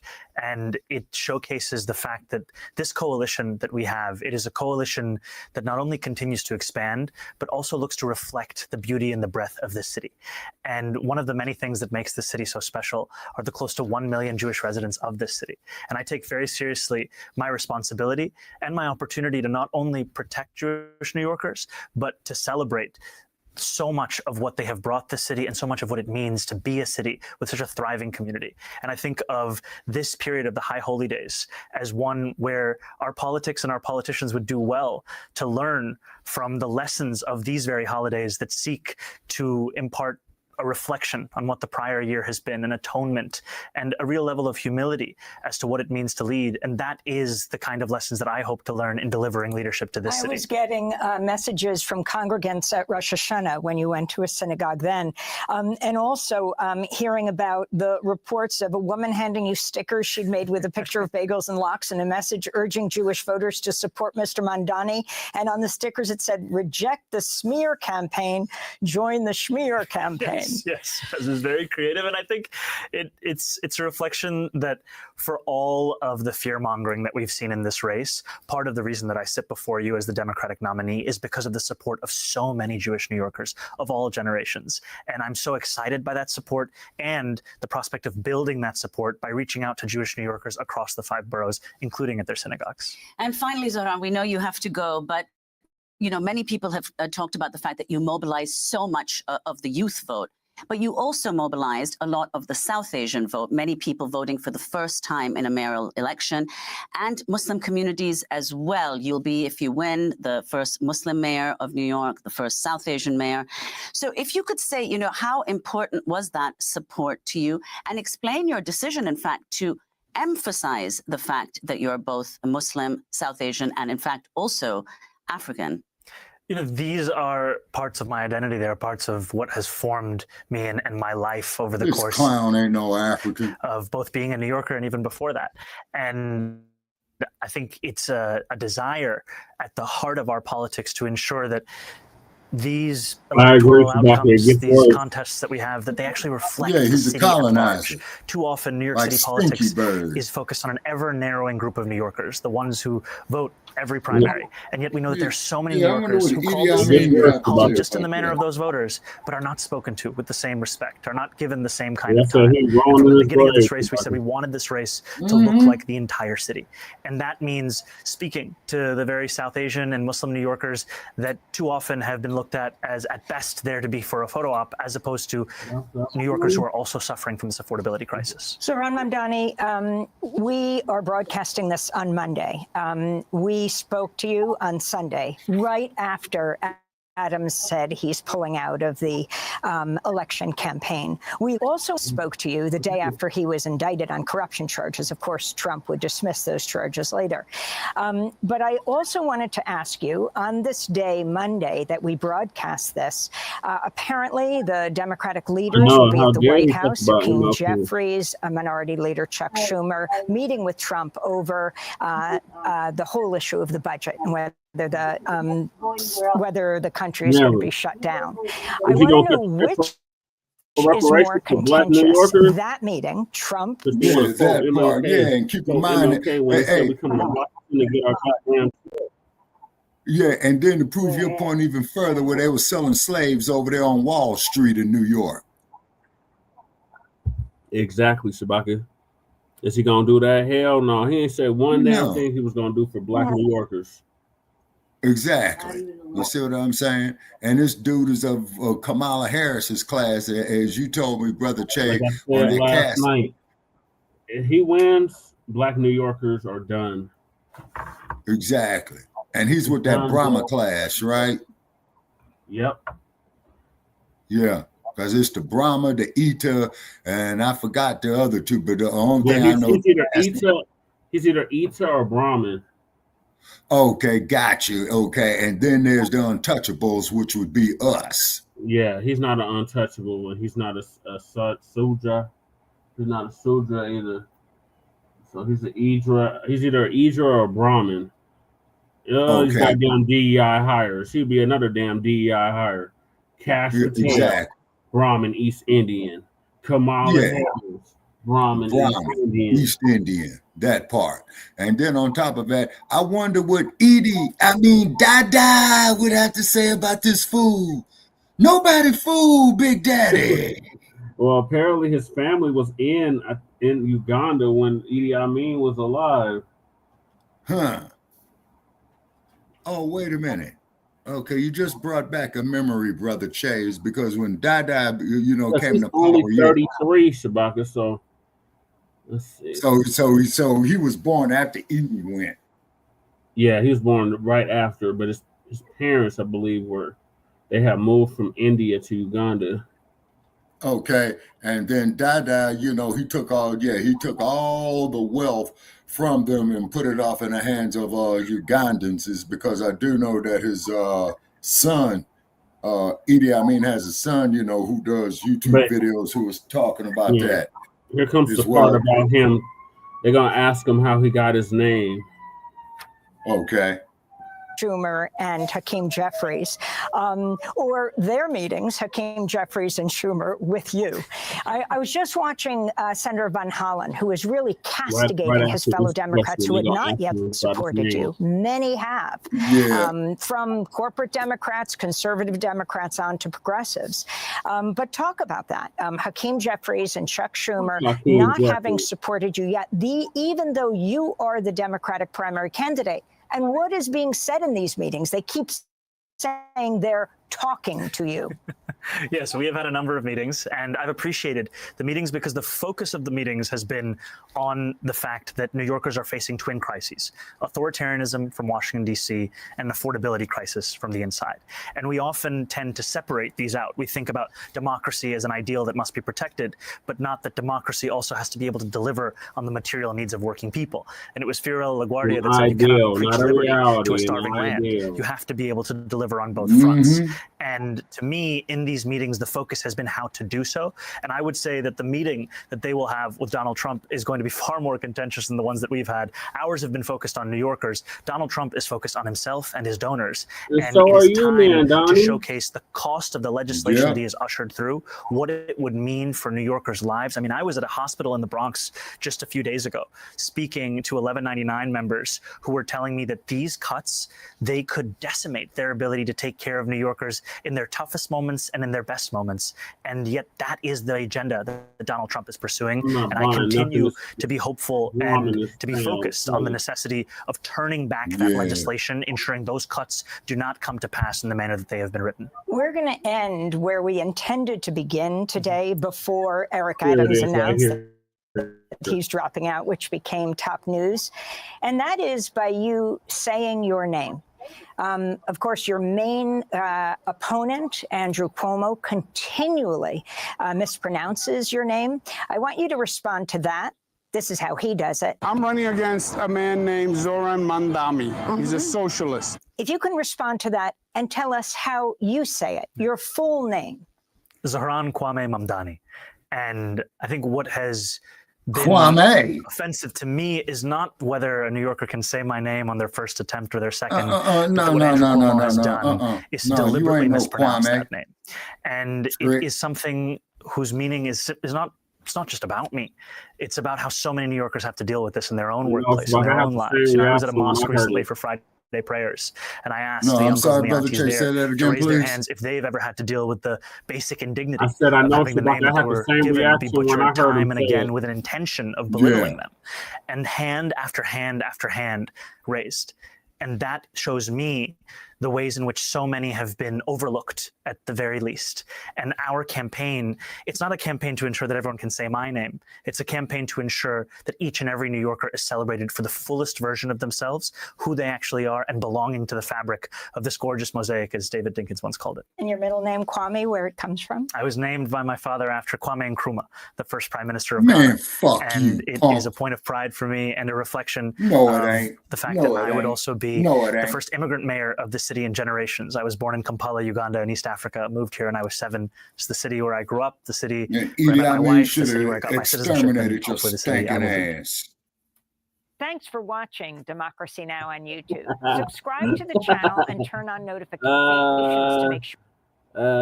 Sounds like he's trying to fool Big Daddy. I figured you get a kick out of that. Yeah, I figured you get a kick out of that, Shabaka. Yeah, you know, my closing statement here for tonight, y'all. Okay, see. Oh, damn. We still got topics, Shabaka. We still have topics. Oh, okay. Okay. All righty. Okay. Putting them here in the logs. Okay, what's our next topic, Brother Che? Punk ass Charlie Kirk resolution. Oh, yeah, I stand corrected. That's right. Charlie Kirk. Yeah. May he rest in peace. Yeah.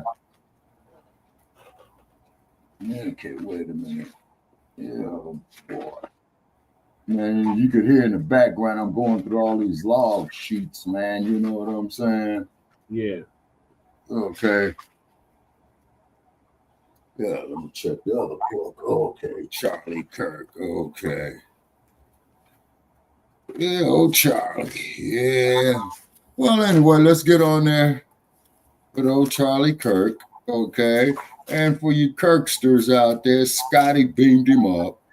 And for you Kirksters, please comment in the chat room of how you feel about white-on-white crime, in which Charlie Kirk was a victim of white-on-white crime. Right. While all he did was talk about black on black crime and denigrated the black community and mocked every victim of police brutality, of every black victim of police brutality.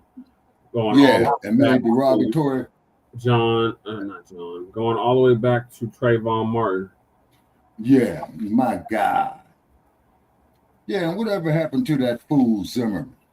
He's still in Idaho High now, getting protection from the police and the white supremacists. Oh yeah, old Mark Furman's new hometown, Idaho. Yeah. Yeah, he's out there with Mark Furman. Yeah. And those are the ones that are talking about, I'm a Christian, I'm not racist, I don't see color. Yeah. He don't see color, and then for Negroes who don't see color, you could best believe color sees our black asses, and that's for real. Right. Every time we look in the mirror, we see goddamn color. I don't see color. We're all the same. No, the fuck we're not. Exactly. And this isn't hatred.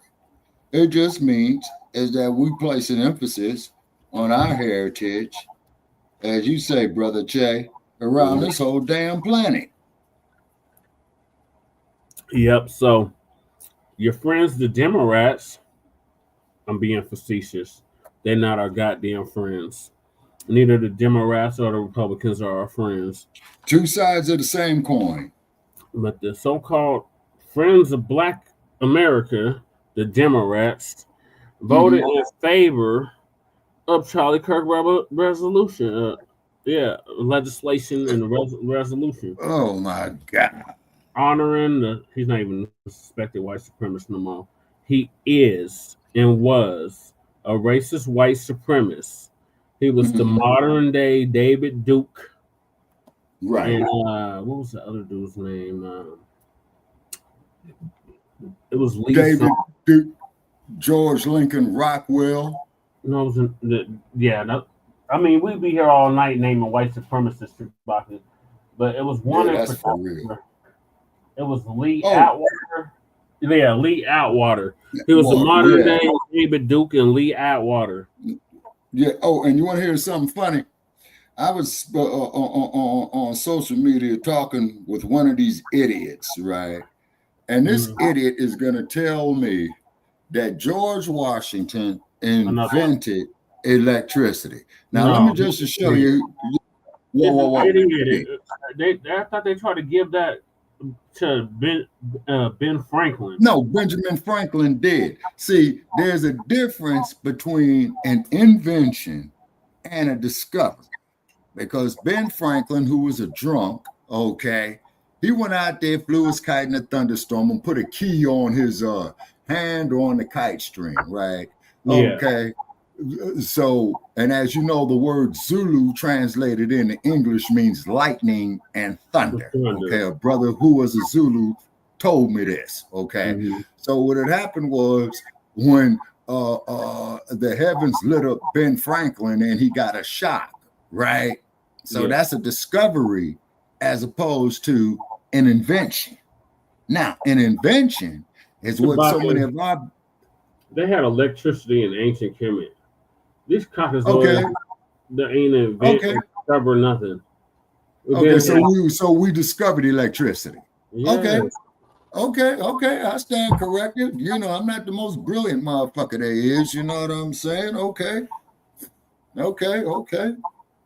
Yeah, them must didn't invent or discover a damn thing. The only thing they invented was the patent office. Right, to steal people's intellectual property. Yeah. Yeah. And weapons of mass destruction.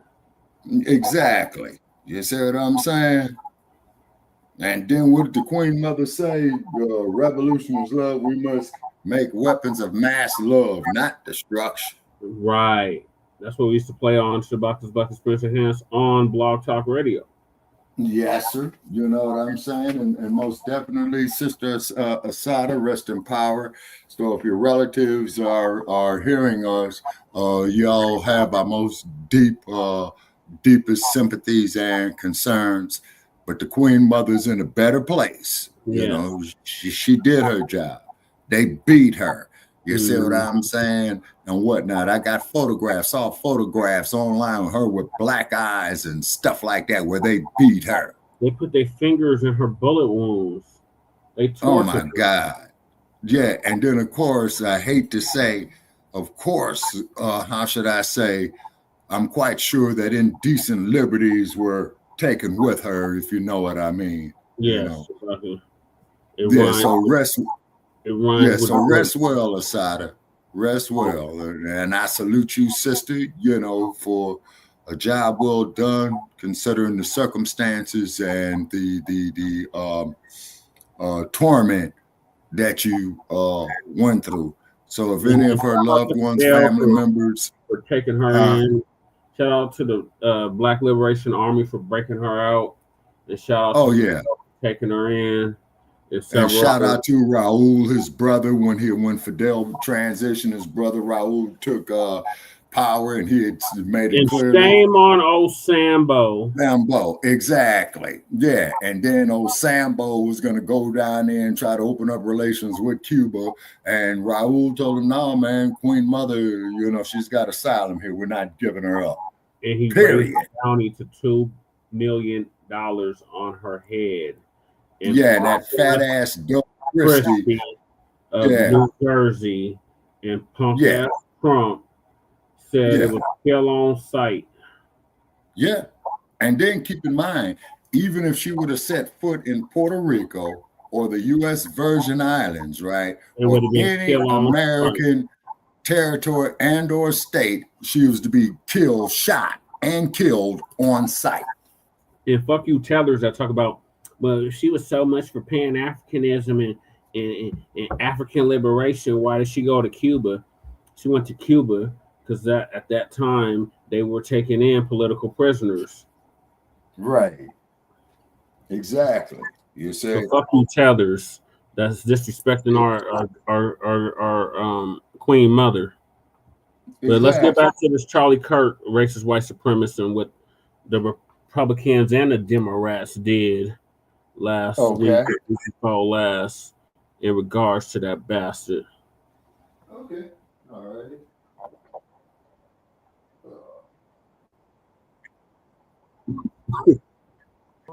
In an apparent targeted assassination at Utah Valley University last week, and he co-led this resolution here. Congressman, thank you so much for taking the time to join us once again. Thank you, Congressman. Thanks for having me on, and so sorry that we have to even engage in this way, but this tragic loss can lead great opportunities for us to reflect on how we approach civic engagement, and we should do it respectfully without violence.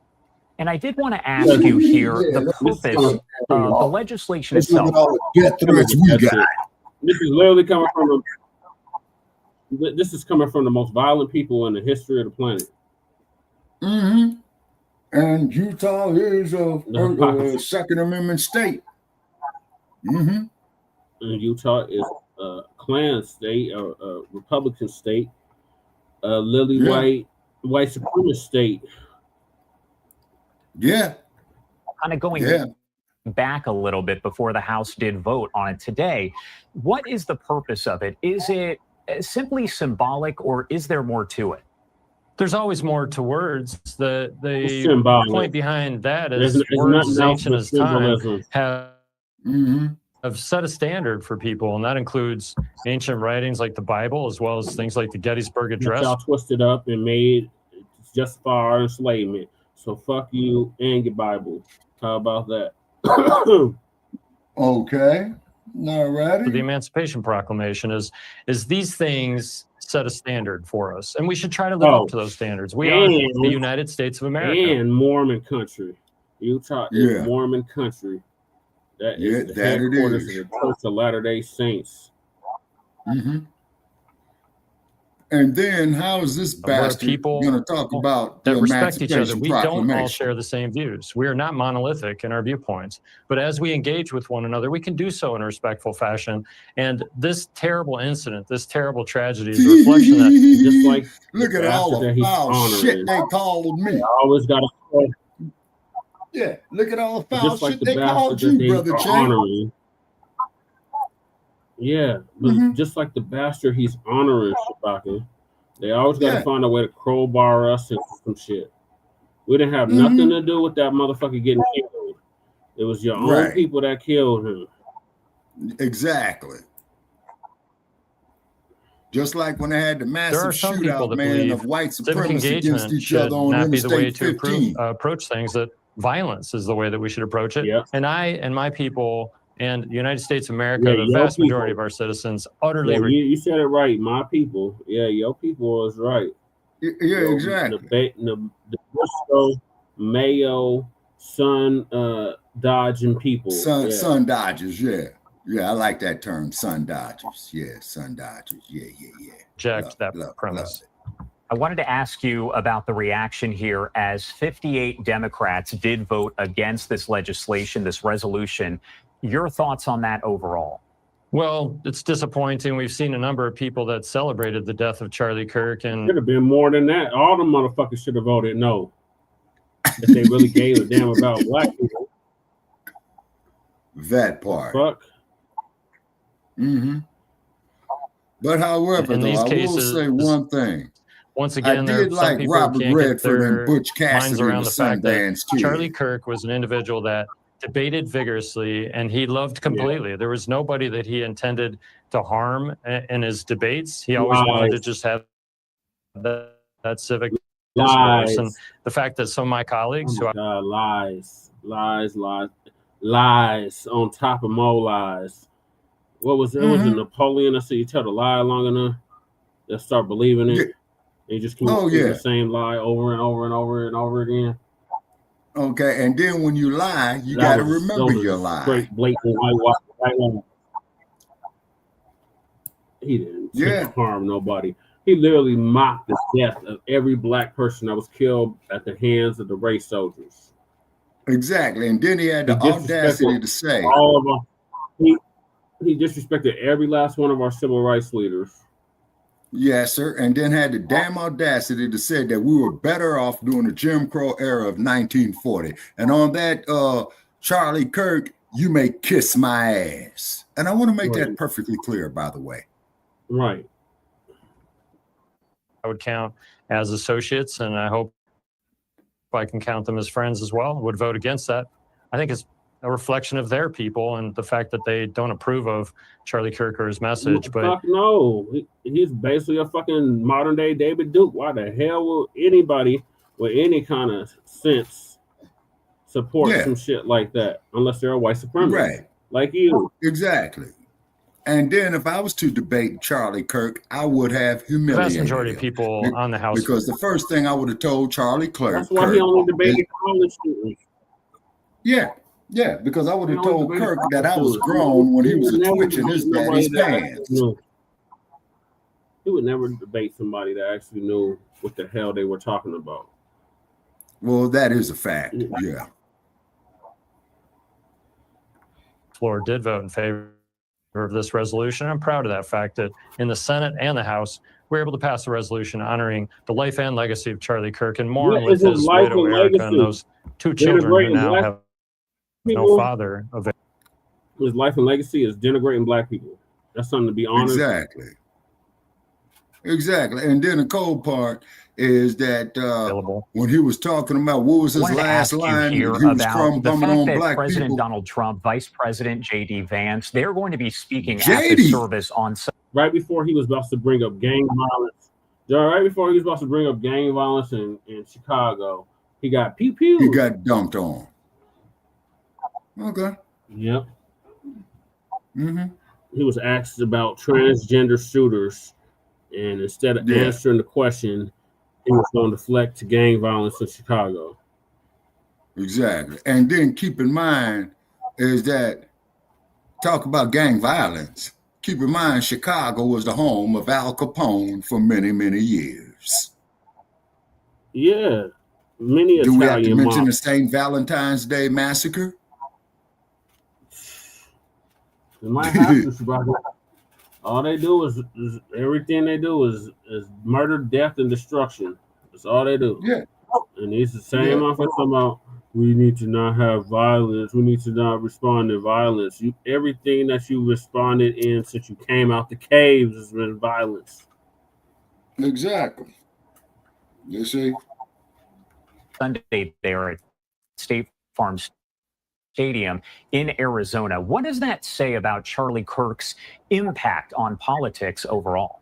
At 31 years old, that man did more than most people can ever hope to do. What the fuck did he do? He was a podcaster? What did he do? What did he do? They act like he was feeding the homeless. They act like he was feeding the poor or something. Like he was like a Mother Teresa or something. Yeah. What the fuck? What did he do?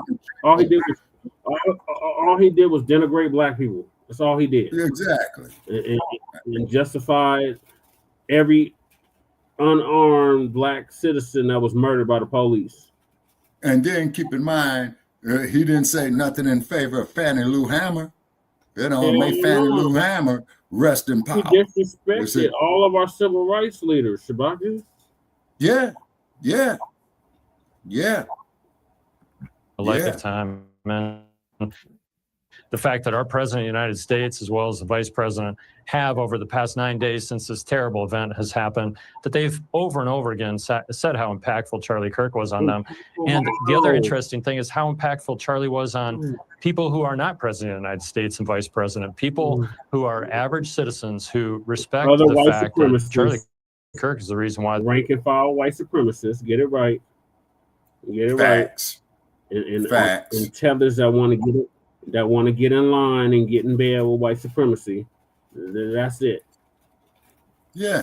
They engaged in civil discourse and politics. And I applaud Charlie Kirk and the effort he made to bring young people into this really important arena where we can debate and discuss these ideas. So it is a great thing that President and Vice President are showing up to this. What ideas? White supremacy? Well, what ideas? And when you ask your stupid ass supporters these questions, they have no answer. They're like, all you have is some clips that's been some video. Yeah, trying to get their lies straight. That's what I call trying to get their lies straight, Brother Che. Yeah. I'm like, how? Well, he was a Christian. So was the Ku Klux Klan. Exactly. The fuck are you talking about? But I'll be there as well. I'm not as notable as those two, but I'm grateful with my parts of my family to be there to honor the life and legacy of this outstanding young person, Charlie Kirk. I'd say you're pretty notable. You've joined us, quite a few times. Good news that you will be there. You're not speaking, correct? You said? No. I'm not notable like that.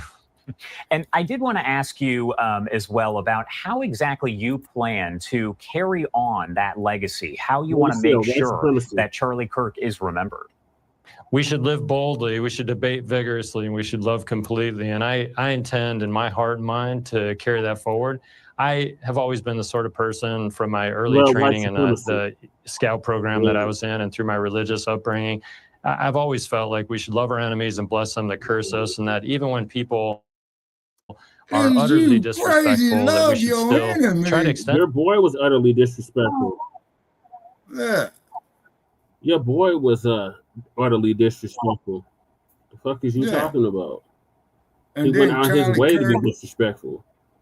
Yeah, and then had the damn audacity to say that we should go back to the lifestyles of the 1940s, saying that black people were better under segregation and Jim Crowism. I guess that's when America was great, Shabaka. Yeah, so I'm quite sure that Dr. King is whooping his ass. That humanity is. And I'm praying to God that the greatest heavyweight champion of all time is using him for a sparring partner. Shabaka, he's not where they're at. Well, he's where his father is at. Oh, Satan. Downstairs. Yeah, that's what I'm saying. Downstairs. Yeah. It's just like his father. All he did was speak nothing but lies. There's no truth in him. Lies. That's all he speaks. With just civic discourse, let alone outright Christian principles. And so I embrace those sort of things and will continue to things in my heart. And through that, I intend to set an example. I'm not trying to tell anybody how they should live their life, but y'all are always trying to tell us how we should live our lives, who we should honor, who we shouldn't honor, and all that shit. Fuck out of here. Yeah, exactly. Yeah, exactly. By example, for my family as well as my constituents, that we should work together on these things. Working together, we can accomplish anything. On that same note here, before I let you go, any message that you do want to get across to the American people who are watching, whether they are Republican, Democrat, somewhere in between? Other white supremacists. Charlie Kirk is now transcending a remarkable 31-year life. He leaves behind remarkable 31-year life of denigrating black people and upholding racist and white supremacy. That's exactly it. That's all. Yeah. Under the guise of Christianity. Right on Mac 285. Yeah. Millions of people that not only followed him before, but many new ones that are following him now. And he, to me, leaves a legacy of the fight for freedom of speech, a constitutional privilege that is embraced by the United States of America. Freedom of speech. Queen Mother. Freedom of speech. Freedom of speech. Freedom of and then speech. when the Queen Mother was doing it, you all called her a terrorist. If they choose to vote against this, they got it twisted, Shabaka. They think freedom of speech means they can just say whatever racist, vile shit, and they ain't gonna have no consequences or repercussions for saying it. Right. And then as soon as we go up there and say something in retaliation of that, oh, you guys are black terrorists and all this old shit, you know? And the only thing we was trying to do is build up our community. No, Jimbo Clyburn. I 9 times out of 10, I say 99.9% of the time I disagree with Clyburn. But this 0.1% of the time, I agree with him. He said, what did Clyburn say? I will never vote to honor Charlie Kirk's legacy. Well, that's resurrection of the mental dead right there. I'll tell you one thing we do know, though, is that when Melissa Hortman, the Speaker of the Minnesota Legislature, was shot, there was a commemorative resolution in the Congress, and every Republican voted for it. Right. When Charlie Kirk was assassinated for his political beliefs, there were 58 Democrats. That's not why he was assassinated. He was assassinated because he was speaking against a certain segment of the Mayo population. That's why he was assassinated. The dude that shot him even said it. He said, it's my opportunity to take him out, and I'm going to do it. Because he's speaking against my lover, my roommate, who's a transgender.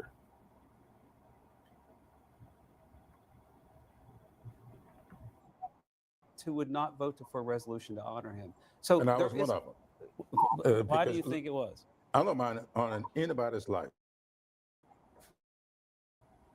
I've got a problem with their legacy. And I know what the legacy of Kirk was. When I turn on my TV and I see someone telling me what an awful person Martin Luther King Jr. was. When I see somebody telling me, if I get on an airplane and there's a black pilot, I begin to wonder, is he qualified? What does that mean? Those that words part out of his mouth. That's not yes, he did. That is what he said. That's exactly what he said. Yep, just like that goddamn and culture. This has been well litigated and well developed. It was about affirmative action. Yep. And so what's wrong with affirmative action? No. Look, you're telling me that when I came out of college and couldn't get a job, that was because I was not qualified? That's not what I'm saying. Well, what are you saying? What I'm saying is Charlie Kirk is very clear. If these companies openly say that they have to somehow fill a quota of people, whether it be a race or gender, not based on merit, but based on their race or gender, the obvious should be clear to everyone, which is If anything was based off of merit, black people would be at the top of the food chain in America and worldwide.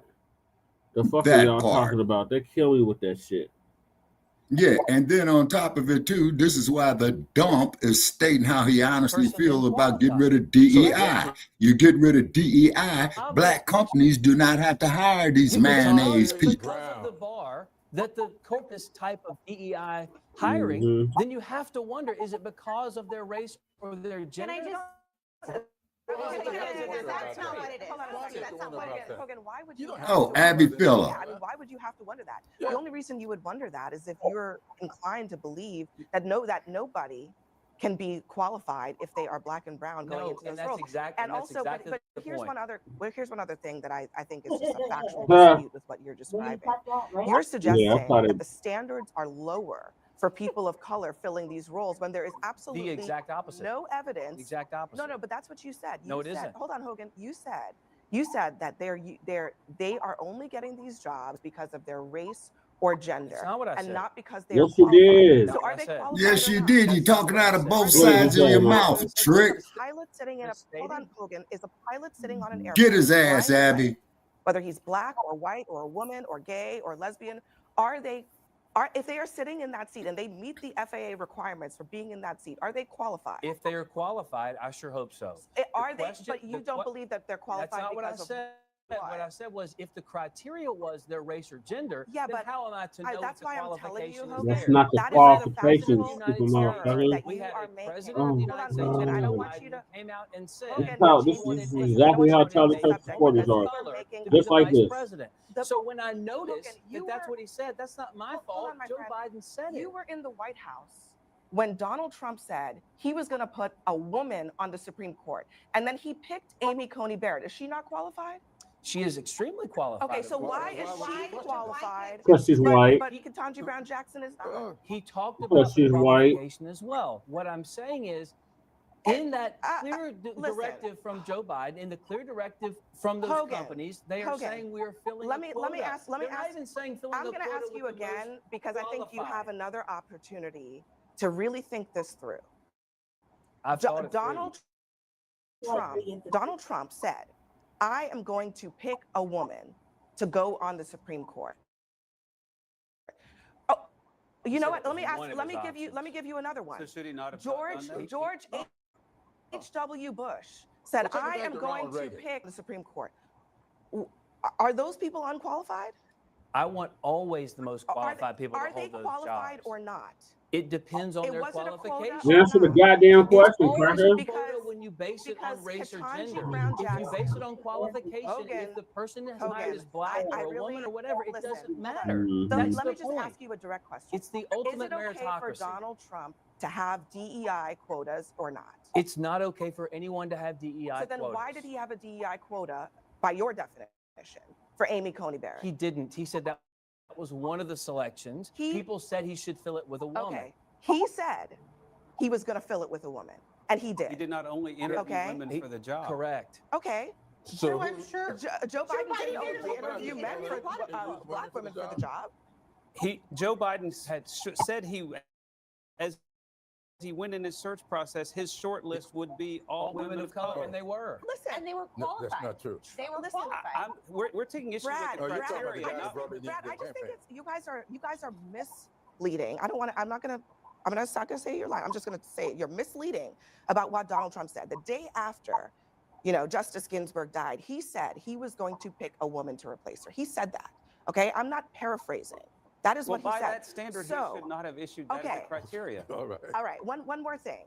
Justice Thomas, who I'm sure you love.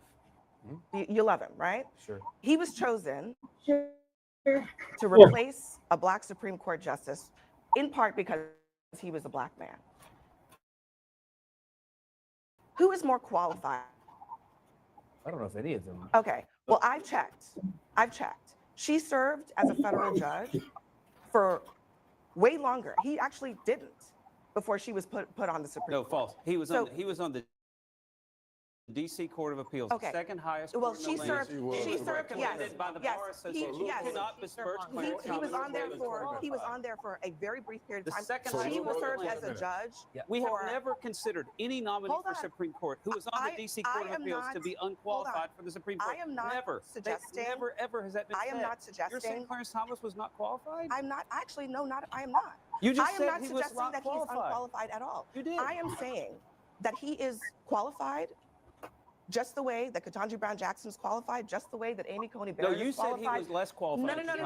I'm asking you. That's what you said. I'm saying about comparing their resumes. If you want to compare their resumes, he was less one of the things that Charlie Kirk said was that Ketanji Brown Jackson, you know, if she says that she was affirmative action pick, then what she is saying is that she didn't have the brain processing power to get that job without replacing a white man. Look, But I'm asking you, if you objectively look at her resume, is that Smash on him, Abby. Oh, she's qualified for the Supreme Court. Okay, so then let's Work with him. Work with him, man. Work with him. let's leave What's it the at that, sister's because- name, man? Say that again. That's what he said. Yeah. But Ketanji, was it? Abby Phillips. Yeah. Person there. I want to go back. This all started. I got- we were talking I got about 12 whether of or his not quotes right here. Charlie Kirk's life. And Congressman, I respect you. You are a living legend. I deeply respect your motives. However, I think Let the congressman whether finish, we man. You honor double people speaking out of who them, your give mouth out to and the public crack of service. your I don't funky know Charlie Kirk ass. and everything, but he gave his life to public service. I'll let you have the Literally. last word on this. Go ahead. But let me just say this. His life is one thing, his legacy is another. Now, I honor everybody's life. But when you tell me that was a versatile hire, when you tell me you're going to give thought to whether or not a black pilot is qualified, something else is going on in your head, and that's a legacy that I will never vote to honor. So if they're taking legacy off and just honor his life, you have legacy. And you remember what that stinking ass broad Ann Coulter did, right, Brother Che? Legacy. Yep. Yeah, the whole cockpit crew was black, the pilot, the co-pilot, and the navigator. And she says they wasn't qualified, and all those women were highly decorated combat veterans. Yeah. Yep. Shit, hell, they'll be the main ones I want to fly the goddamn plane if I'm gonna get on the motherfucker. You know what I'm saying? And it's wrong to do that. And so if they choose to vote against this, to shut the government, everybody in America can see what happens with it. The second vote we took here was also the right thing to do. We passed a resolution to honor the life and legacy of Charlie Kirk, my late friend, the friend of so many in this chamber. And we called out political violence in America. In fact, I want to read with you the final line of this resolution because I think it's something that the American people are eager to hear. It says this quote, "The House of Representatives calls upon all American to debate, uphold American values, and respect one another as fellow Americans." Sadly, a number of Democrats could not bring themselves to vote for that. You know, we have to let everybody make their own judgments about that. I just think that the resolution and the clean short-term CR were the right things to do today. I think it does right by the American people, right by our system, and white supremacy. It does right. It does right by white supremacy, Mike Johnson. Yeah. And I think everybody will recognize that. I'll just say this. The ball is in Chuck Schumer's court. I hope he does the right thing. I hope he does not choose to shut the government down and inflict pain unnecessarily on the American people. I hope that they will vote on this clean short-term CR so that we can continue the work to get our appropriations done. I'll take a couple questions. Yes, sir. Will you consider meeting with Schumer and Jeffries before October 1st? Shut down?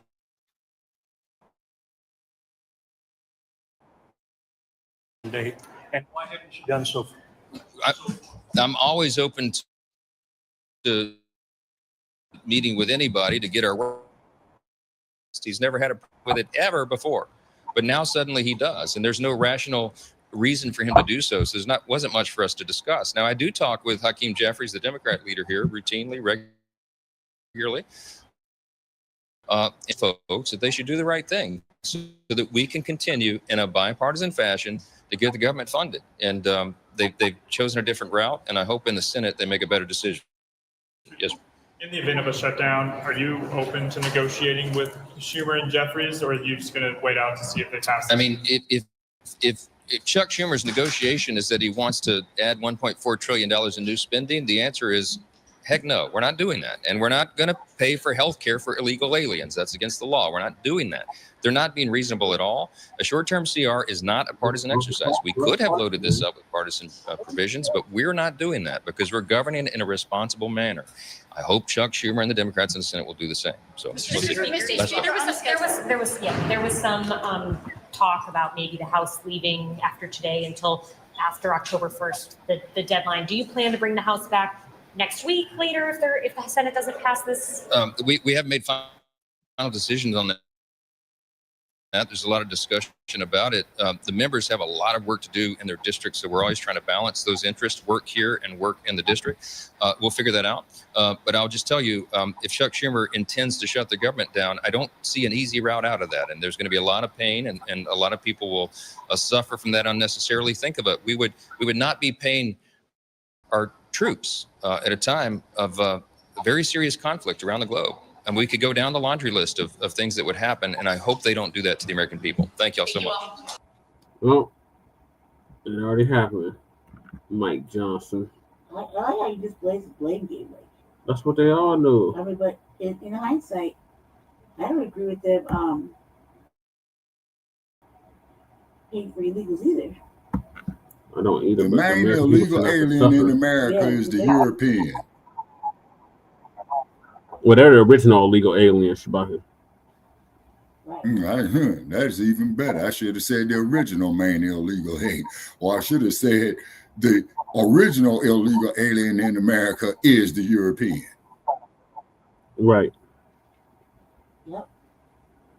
That is correct. That's correct. What's the latest? Is there any latest news? The government shut down. Are we still talking about it? No, they shut it down. Shut down. Today was the deadline. Government shut down. Yeah, they shut down the government. And all you dumpsters out there who voted for that idiot, I hope you're happy now. Yeah. All right, so getting back to this white on white crime, I guess I'll play Professor Black Truth again. Professor Black Truth did an awesome. Like, do you think there's going to be more white on white crime since the government shut down? Mm-hmm. That's what I think too.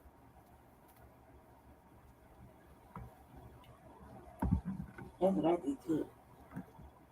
Because they weren't happy already.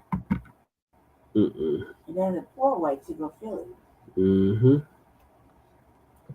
And again, they only have themselves to family and fellow soldiers. I'm the professor, and this is the moment of truth.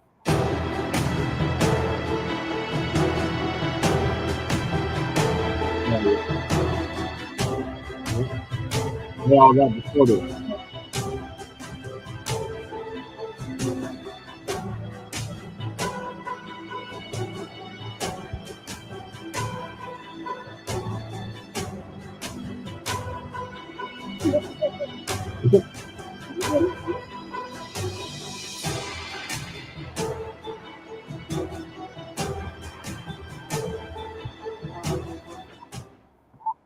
Yes, it has happened again and again. That's 2 mass murders in less than 24 hours, one in North Carolina, the other one in Michigan. Now, since as we know in the black media, these kind of incidents don't get anywhere near the kind of white media attention that they deserve, so here's the recap on it. We are following breaking news overnight. At least 3 people are killed, 8 others injured after a gunman opened fire on a crowd in Southport, North Carolina. Police say the suspect pulled up to the waterside bar on a boat. People in the area were asked to stay inside their homes while police investigated, and authorities there say they do have a suspect in custody at this time. Michael, we are here in Grand Blanc Township, Michigan. That is about an hour northwest of Detroit. We are here because around 10:25 this morning, officers got a call that a man, 40-year-old Thomas Jacob Sanford of Burton, which is just the town over, ran his truck into the front of the Church of Jesus Christ of Latter-day Saints. After he rammed his truck into the front of the church, he opened fire at the hundreds of people who were there for service. Police did confirm that 10 people were shot, 2 people have died, 7 people are in stable condition, 1 is in critical at the moment. The mass murderer in North Carolina was arrested alive, no surprise, and no word on whether the cops chose to take him to Burger King first. As for the mass murderer in Michigan, that one amazingly was killed. Now, it seems to me like it was just the other month that there was a church attack in Michigan. Wait, that's because it was just the other month that there was a church attack in Michigan, and that one didn't take place in Detroit either, or Flint. It took place out there in the suburbs, on the outskirts, you know, where this kind of thing never happens, except that it keeps happening in those places. With 2 mass murders in less than 24 hours and the suspects being non-Black, you can already guess what the white media, hell, with the dominant society's analysis of this has been. It's all a mental health concern. That's what they're all saying. Mental health. Oh, state mental health funding got cut. It's mental health. I tell you, it's so stressful out there. When the shooter's Black, on the other hand, it doesn't matter how poor he is, how much stress he's under. He's just a violent Negro. You know how those people are. But on the other hand, when the suspect is not Black, it's always mental illness. Surely there must be something wrong with him. A sentiment that we never hear at any other time. And what's the death in Carolina on Saturday night was 3 dead, 5 injured. And the one in Michigan yesterday, 4 dead, 8 injured. And body counts matter because when a gangbanger in Chicago shoots someone, it's Black people out of control. On the other hand, when it's someone from the dominant society who kills 3 people and injures 8, suddenly it's unfathomable why they just can't reckon it. The world is simply going crazy. This stuff happens twice in less than 24 hours. That's not crazy. That's just a normal day. And yet it's treated as crazy and insane because that's how racial narratives work. It's never based on the crime. It's always based on the color of the perpetrator. Times like this, one has to wonder, where is the wit and wisdom of Charlie Kirk at? He and his followers to go ahead and comfort us all with the knowledge that Black on Black crime, etc., or white people are being hunted down by Black people nationwide, except Charlie Kirk was also killed by a white man, and his followers and online fans are angry at Black people because of that. Why? Because they saw him as the champion of a racialist myth that they just loved. It tickled them no end, and his death served as an inconvenient reminder that all of those anti-Black narratives and talking points and tropes that he pushed and made a lot of money pushing were false from the very beginning. They never existed. This society gives itself permission to sweep these daily massacres, the real ones, under the rug. It only pulls out its phony, insincere concern if there's some Black person to go after. Then they can treat the matter as a criminal justice issue. And what they've done is, to in effect, give these mass murderers a license to kill. These psychos understand full well exactly how the white media's racialist narratives work. They know that no matter how many school children that they slaughter in elementary school, no matter how many innocent people they kill in a movie theater, no matter how many innocent church goers that month. Now, in these 2 cases from the last couple of days, both of these killers are apparently military veterans. That's one you can expect. We don't know, was this their time in the service? Was it just because of what they had seen if they had been under fire? Or why is it there more money and time and resources being devoted to veteran services? Well, for the folks in the white media who might want to pull out that talking point, don't expect to get much support from the orange man. Trump's already been on the internet saying that this was an attack on Christians, even though the individuals who did it were Christians themselves, or at the very least, they definitely weren't Muslims. The mass murderer in North Carolina reportedly filed numerous lawsuits against the city. Now, the white media like to report on that, and it's all part of their humanizing these animals that they like to do. It's a matter of make these killers out to be human beings. Don't forget they're human beings, and the guy was in the military, and no doubt His neighbors and co-workers thought the world of him. That's what they're doing here. He filed numerous lawsuits with the city. Oh, if only somebody had paid attention to him. Spin that they want to put on it. And as for the other mass murderer in Michigan, he's dead now, so I guess it doesn't matter if he had any lawsuits pending or not. But the truth of the matter happens to be, if this guy did, what the hell's that got to do with anything? He should be told, well, whatever the issue is, you need to cope with it. It's a hard life, etc., etc. But just like everyone else in the dominant society, this Michigan killer had been socialized that when he has a grievance, real or imaginary, the world is supposed to move for him. Something's supposed to happen. And the same thing with that mass murderer in North Carolina. He filed his numerous lawsuits. As far as he was concerned, if he couldn't get justice in the courts, justice being if he didn't get the outcome he wanted, well, then he was going to take out his anger on the entire town. They would be made to pay one way or the other. For the last couple of weeks, this country's been getting some undeniable examples of why it's so dangerous and deadly to buy into the anti-Black narratives peddled by people like Charlie Kirk. He was the one running around saying that Black people were hunting down and killing white people for sport. Meanwhile, he, man, and the other two mass murders that followed were not carried out by Black people at all. These two gerbils that have been in the news, they wounded and killed more people in 24 hours than were killed and wounded during the entire 3-day weekend in Chicago. That's not an exaggeration. That's not hyperbole. That's a cold, hard fact. Of course, the per capita incompetence will have trouble with that because it's actual math. There's no real point in waiting for information about either of these creeps' criminal past to be brought to light. Besides, things being what they are, it won't be long at all until there's some other mass murderer from the same background who does the same thing. And by the way, you notice that I haven't even bothered to speculate on whether or not either of these two mass murderers has the usual anti-Black rantings and ravings, whether or not one of these guys or both of them happen to be the usual anti-Black racist who, because they couldn't get their hands on some Black people to kill, they just decided that anyone would do. We've certainly seen that one enough times, haven't we?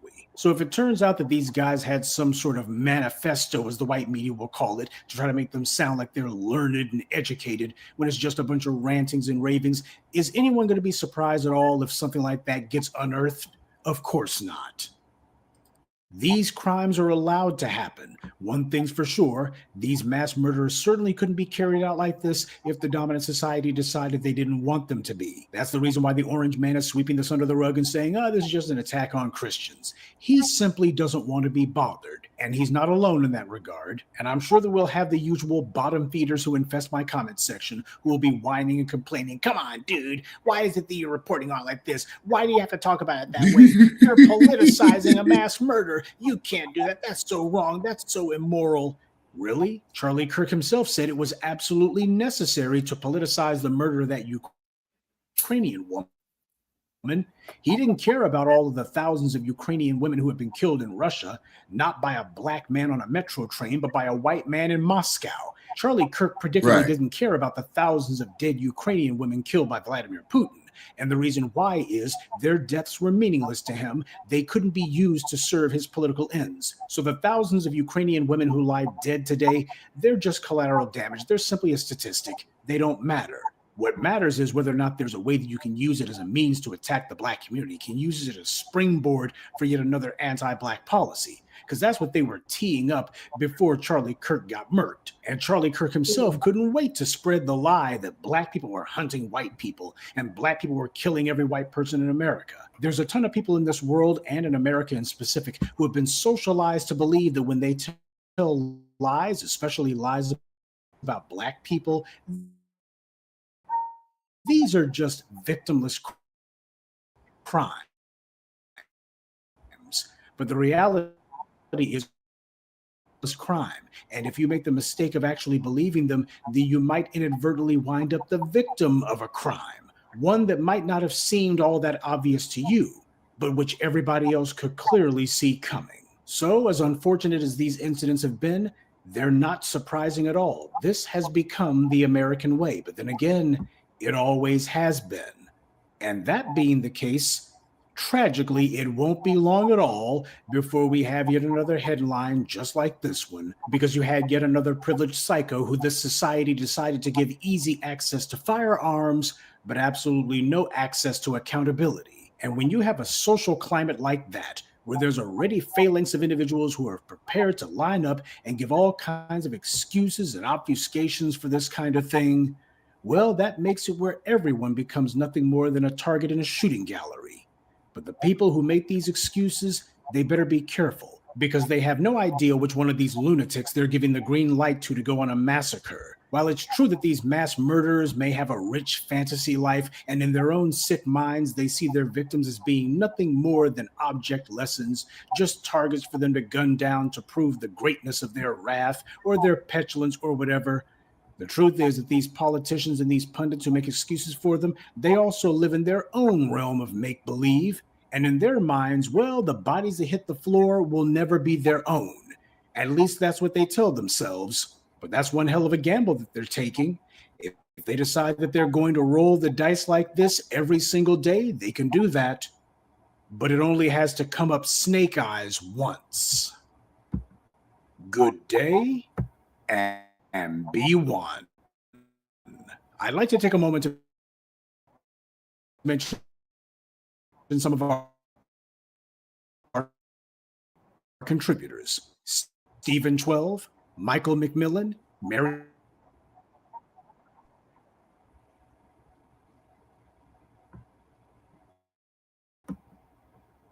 Shabaka, are you still there?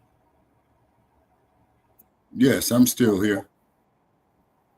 Shabaka. Yes, the ones. Yeah, I'm still here. What are your thoughts on the male crime that is happening all over the country? Charlie Kirk's unaliving. Yeah, okay. Well, hate to say this, where's but the outrage? Where's the outrage from the white community on this? yeah, that's a damn good question. You know what I'm saying? And not on top of that, where is the rage?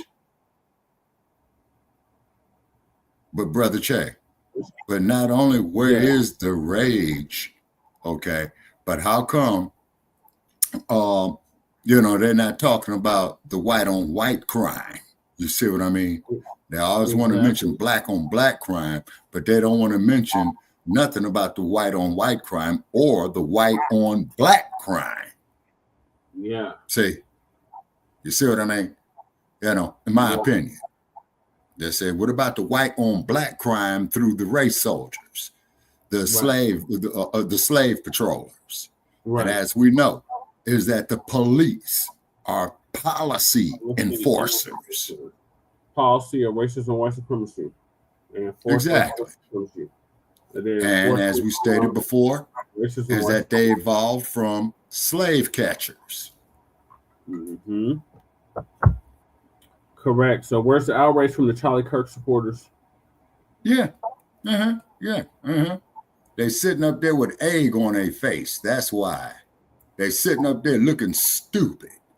This is why they don't dare come see us, because they know that we will have them. Like you brought up earlier, Kazo. Exactly. The hypocrisy is so real with these people. They hate to have the mirror and put in front of their face. Yeah, exactly, Jay Militant. You know what I'm saying? And Jay Militant, you finally came on, man. Yeah, okay, they're playing the Super Bowl, man, down there at Levi Stadium again, man, for next year. Yeah, and Bad Bunny's gonna perform. Bad Bunny, oh man, might as well go get the Easter Bunny. Hopefully, he don't wear a dress. Yeah, might as well go get the Easter Bunny. You know what I'm saying? Yeah, but where's the outrage from the Charlie Kirk supporters? Yeah, exactly. Yeah, we don't hear them. They so silent. You know what I'm saying? The reason why the Charlie Kirk supporters are not saying nothing, particularly here on Black media, because they know you would have them for lunch. Mm-hmm. I would have them for lunch. Jay Militant will have them for lunch. Yep. You see what I'm saying? Cool Keezy will have them for lunch. Lady Che will have them for lunch. All day. Oh, yeah. See, they don't want to service that dish. No. But the simple fact is that we've just been proving our points. So do better, white people. Do better, Yeah. white community. Shame on you, white community. What's wrong with y'all? What's wrong with and you? Jay Militant says we've been missing his lives, man. He's been tearing their ass up. Right on, Jay Militant. I haven't been missing them. I've been watching them. I listen to the back. Well, and my service has been down, Jay. You know what I mean?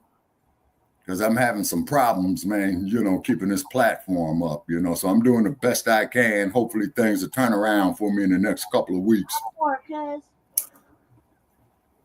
Oh, he said you and Mac and Twin have been missing this lives. I heard this shit. I listened to Not the back. you, Shabaka. Oh, He said Shabaka, Mac, and Twin have been missing his lives. Okay, so Jay Militant says he still got him up. Okay, Jay, I'm gonna go by and check him out, man. Yeah, he been going in. He been going in. Yeah. Okay, Jay says he still got him up. And that's on YouTube, right, Jay?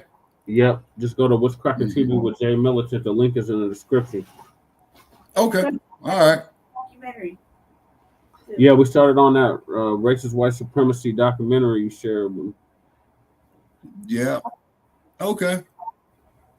And then also too, I got to get with V40 on Twitter as well too, because V40 has been up there on Twitter. Yeah, so we're gonna head to your neck of the woods next, Shabaka. The Shy.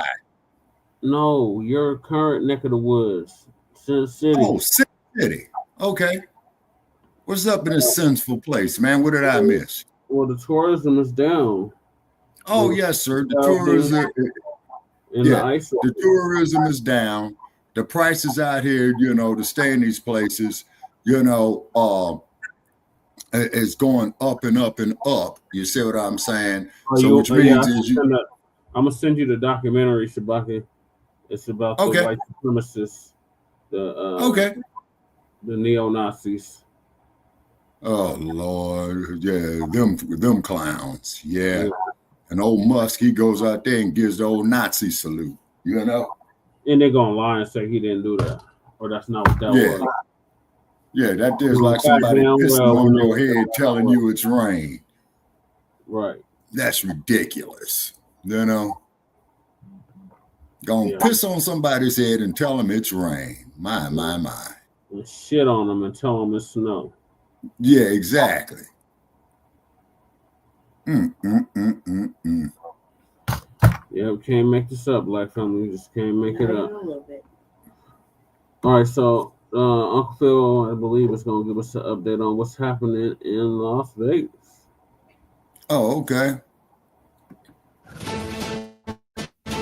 And then I'm going to call it a night after Uncle Phil.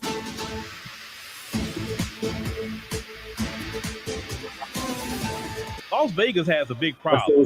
Tourism to Las Vegas have plummeted to record lows. Why has it plummeted to record lows? Because the Trump administration has been not only, none of us support illegal immigration, but he has been on this anti-foreigner kick. We talk about even people coming over here illegally, right? Tourism is a big part of income to any country, including the United States. And when you having stories of people getting in trouble with customs, even though they got a visa, treating them any kind of way, word gets around. And when word gets around, say, yeah, I'm cool on the United States, I'll go somewhere else. And that's what people have been doing. Places like Las Vegas will get a lot of tourists. But even Americans are complaining about Las Vegas, and I'll get to that. But I want you to hear what the mayor has to say about their tourism to Vegas. International travel is way down. People are not coming to the United States. We have a rather large market with the Canadians. It's gone from, a faucet to a drip. Same thing in Mexico. We have a number of very high rollers that come in from Mexico that aren't so keen on coming in right now. And that seems to be the prevailing attitude internationally. Also, the economy is constricting and people are a little more wary of spending their disposable dollars when there's tremendous uncertainty in the economy. So I think that's hurting us as well. And the third thing, and we hear this a lot, where when I was growing up, Las Vegas was a great value. I mean, you could have a 49-cent breakfast at any of the hotels and 99-cent shrimp cocktail. Rooms were cheap, food was cheap. Just come, have a good time, gamble. And that's how we, that's how we started maybe in the our late success. 2000s. To the top. The last time I was there was that cheap. Resorts. And I understand these are business decisions that the mayor, can't second guess. But I think they're, it's becoming less affordable to come to Las Vegas and have a good time. Where every night that you were here on a long weekend, you saw a different show. Now they're seeing one show because they're so expensive. The buffets that, the 99-cent buffet. When I was in college, I worked at the Sands as a sun brunch. I think it was $2.99 for all you could eat at the Sands sun brunch. Yeah, I remember that those. Doesn't exist anymore. But people are No, feeling that they they're bounced the getting wrecking ball off the and they're not Sands. getting value for their dollar. I hope that those in charge they sure of tourism in our community, throughout the community, are going to re-examine some of these business decisions and see if we can't make it more affordable for people to come in and have a good time. And that's all we want. That's your mayor, right? Have a good time, spend their money, go home. Come back in 6 months. One of the biggest problems about tourism to Vegas now is that it's too expensive. It is literally priced out. Out the regular man and the regular woman, paying for parking, ridiculous price food. Yep. Now that's where they're getting you at, because see, they always used to have free parking at these hotels. Now they charge you like for it. $50. Like Las Vegas was never supposed to be expensive. Because spending your machines or all the things that you're doing over there. The artists aren't doing as many shows. That's a lot of reasons why Americans have stopped going to Las Vegas. Okay, Shabaka, I sent you that. Americans have chilled out on a lot of it. Okay. The economy is tight right now in the United States. So that's another reason. So why would you overpay for something? And you can't even set up there and be a vendor no more by the Las Vegas sign. Too much, but I can't really control, what y'all set your prices at. But they need to really drop their prices if they want people to come back. Because why would somebody go over there when they can go maybe somewhere else and not spend as much money? Yes, people like to take vacations, but people not robbing their money. It's enough they're gonna go gamble. And let me tell you something: Las Vegas could crumble too. It could. Now the woman says that a lot of Canadians will go to Vegas. Yep. Now they're not even coming. Well, because the way Trump is acting, that's why they're not coming. Las Vegas sign. Supposed to go through all that. Yeah. Cool. Took it. That page. Yeah, Trump is so silly that he's hurting the income of the United States, but he don't care. He don't care. As long as his money good, he do not care whatsoever. Yeah. But Las Vegas need to drop those prices. And drop the price of auto insurance in this damn hotel place. Guests, it should be free. Period. Y'all just trying to nickel and dime people everywhere you go. Charge for this, a charge for that, a charge for this, Landmark. Like, my Lord. They ain't bounced the wrecking ball off of that yet. You know what I'm saying? Like the majority of people in this damn country are rich. Build that They're not. building. There are a lot of people are middle class, some low income, and so that's where the majority of your money gonna come from. You need to cater to the middle class and lower income. Sure, you can have your high roller spots, that's fine, but that's Las Vegas Boulevard right there. You always need to cater to the middle class. Turn Las Vegas to just be affordable for families. That's trust the me, problem. families will be faithful to you. But you heard the how much they used to pay when she was younger? Yeah, people would be in Vegas all day if they was getting that.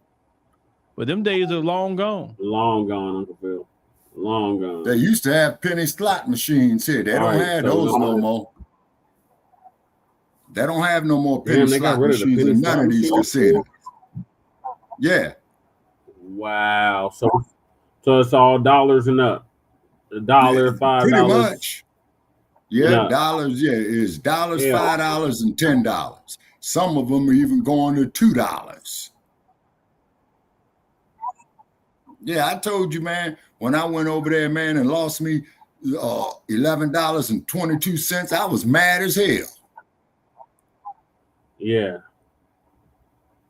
I think I broke even. I won like $300, lost $200 or some crazy shit. if you broke even, brother, you won. Okay. Yeah. Yeah. And they used to give you free drinks. They did. I remember that, Shabaka. They would keep coming around. You want a drink? You want a drink? You want a drink? Yeah, I want a drink. Yeah. Oh, they still do they still have the mugs with the cards out there? Or they got rid of all of that? Remember the ones that were like, I got tickets to the club. I got tickets to the casino. I got tickets to the strip club. I got tickets to Oh yeah, no, they charging your asses for it. Most definitely. Yeah, they charging your ass for it. Okay. Okay, Jay Milliton is saying here in the chat. Okay, hold on, Jay Milliton. I'm gonna read it. Yeah, they got WrestleMania going back to Vegas again next year. Yeah. And the tickets are ridiculous this year. People were paying between $40,000 and $80,000 a seat. Yeah. Hello to the no. Yeah. Now they rabbit ass ones. Exactly. You Those are know? more expensive than Super Bowl tickets. Hell no. Yeah, exactly.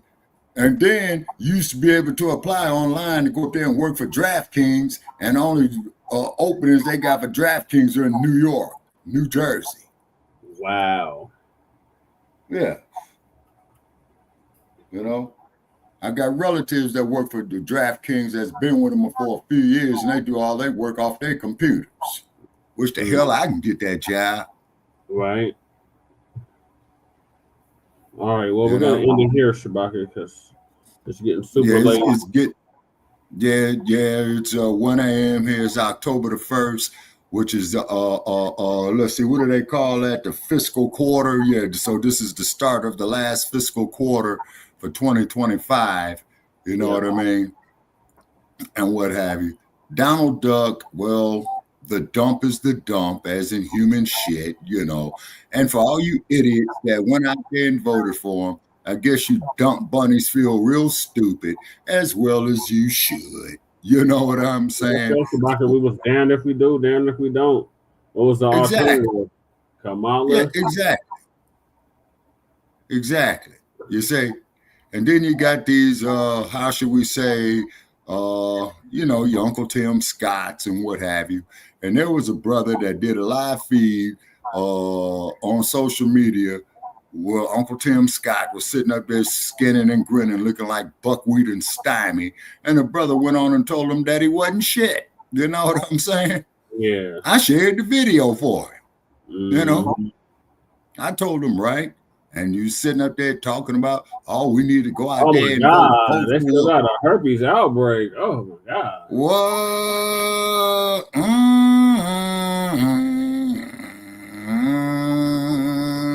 So tricks beware. You know what I'm saying? Like the referee says, protect yourself at all times. Look around and get the gift that keeps on giving, and it won't stay in Las Vegas. Yeah, that's right. You know what I'm saying? You know, and then also to those raggedy ass casinos in California, I have to tell you that you said that there was to generate revenue for the natives, but guess who's the main ones who owns those casinos in California? You guessed it, the Chinese. Oh my God. Yeah. So all right, y'all. So we appreciate y'all tapping in. We're gonna end this episode. We're back after a 2-3 week hiatus. Yeah. And definitely we appreciate everybody for tuning in on this special episode of Shabaka'S Blacc Experience Enhanced. Please donate to the link that Brother Che put up there. Brother Che, if it's something gets some of significance, please shoot something my way. Then I can get the StreamYard back up, because we should be doing premium everything. You know what I'm saying? But California, you know, and it's bullshit, you know what I'm saying? It's because that's where Facebook is headquartered at. StreamYard is headquartered. Okay, yeah, right on Mac 285. And then also, too, StreamYard is headquartered, people, in Tualatin, Oregon. Okay? Once again, Streamyard is headquartered in Tualatin, Oregon. Ultra conservative area. Appreciate you coming through, cuz. Yep. Mac 285. And then Jay Militant, keep us posted, man, on the Super Bowl being played there up there at Levi Stadium. Yeah, for sure. Yeah, you say. And I wonder if they're gonna let Beyonce go up there and do a repeat of her show up there. You know what I'm saying? Yeah, I doubt it, Shabaka. They have Bad Bunny performing. I know. That's what's really sad. And then the cold part about it is, now here's something there too, people, that we gotta say. You remember America's Mayor Rudy Giuliani? Oh, I tell you, Donald Trump kicked him to the curb real bad.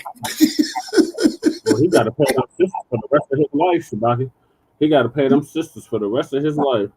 Oh yeah, and the bastard got disbarred. You know what I'm saying? Mm-hmm.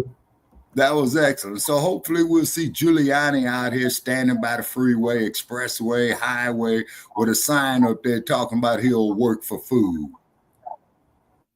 Right. So this is going to conclude season 10, episode 45 of Shabaka'S Blacc Experience Enhanced in conjunction with the Front Line Blacc News. Join us Friday for Grand Rising with Shabaka in the Chase. In the meantime, make sure you like to subscribe to all of our platforms, Front Line Blacc News on YouTube and Facebook. The Revolutionary Agenda, which Lady J should be doing sometime this week. And share, and reshare, because if we can get our numbers up, people, you see what I'm saying? And then we could go up there and offer some advertisement slots for sale, you see? Because we are really trying to save this platform because I'm out of answers, you see? Right. I got notes stacked up right here. I got the paper shredder going on right here. You know, I'm shredding classified documents. You know what I'm saying? You know, so they have to go through the garbage, you know, to fabricate a case against us in these kangaroo courts. You know, go set it on fire right at the stadium. Ooh. No, Lady Ch ain't gonna do that, because that there could be used against me in one of these kangaroo courts of law. Oh, that's right. Yeah, and they look up there, Shabaka saying, Corey, oh, you're automatically guilty. Oh, and do let me say this here. Judge Mathis, Greg Mathis, y'all, did a YouTube about the last couple of weeks. And he had really crumb bombed on Judge Judy. You know what I mean? Now, Judge Judy, if she was ever a judge in a case against me, her ass would be recused. I would go before Mathis. I would go before Lynn Toller or Glenda Hatchett. I think she retired. I'd take a case before them. But Judge Judy and her husband, Judge Jerry, straight recusal. Yeah. So in my final closing, rest in power and paradise to the Queen Mother Assata Shakur. Absolutely. Last week at the age of 78. She lived a full life. Oh yeah, Mac 285. Much respect to Judge Mathis, because Judge Mathis, you know, he'll let you.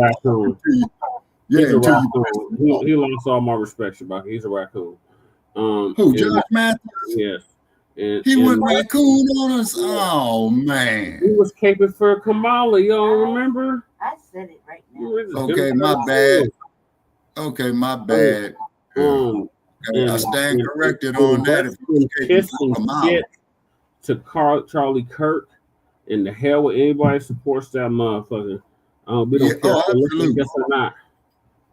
That motherfucker was a racist white supremacist. He's a modern day David Duke. And if you don't understand that, then everything else that you think you understand will only confuse you in all human activity. And made the spirit and made entertainment, labor, law, politics, religion, sex, and war. And may the spirit of Muhammad Ali. Judge Joe Brown. Yeah, Judge Joe Brown is cooning too. Oh yeah. Yep. And then May the spirit of Muhammad Ali pound Charlie Kirk for the rest of eternity. They're not in the same They're not in the same place, Shabaka. Well, you got a point on that. Yeah. They're not in the same place. It's all good, Mac 285. Yeah. All right, y'all. So appreciate y'all tapping in. We'll see y'all on Friday for Grand Rising with Shabaka in the Chase. Yeah, and please hit that donation app to Brother Che, because I'm asking Brother Che to send me some money so I can keep this platform up right there and bring it back bigger and stronger, because we got a lot of time invested in this, you know, and I'm more closer to my death than my birth. I would like to have a little bit of fun before I go out. You know what I'm saying? You know, yeah. Whatnot, you know. Yeah. So, and Kamala Harris, please do not run for governor of California, Kamala. You know what I'm saying? Gruesome Newsom, you belong in jail too. To the state of California, I'm so glad I'm no longer a resident of you clowns. You know what I'm saying? I really am. I really am. Because you want to charge a motherfucker out there $25 for a driver's license for 4 years. Out here in the great state of Nevada, I think I paid like $14 and my license is good for the next 7 years.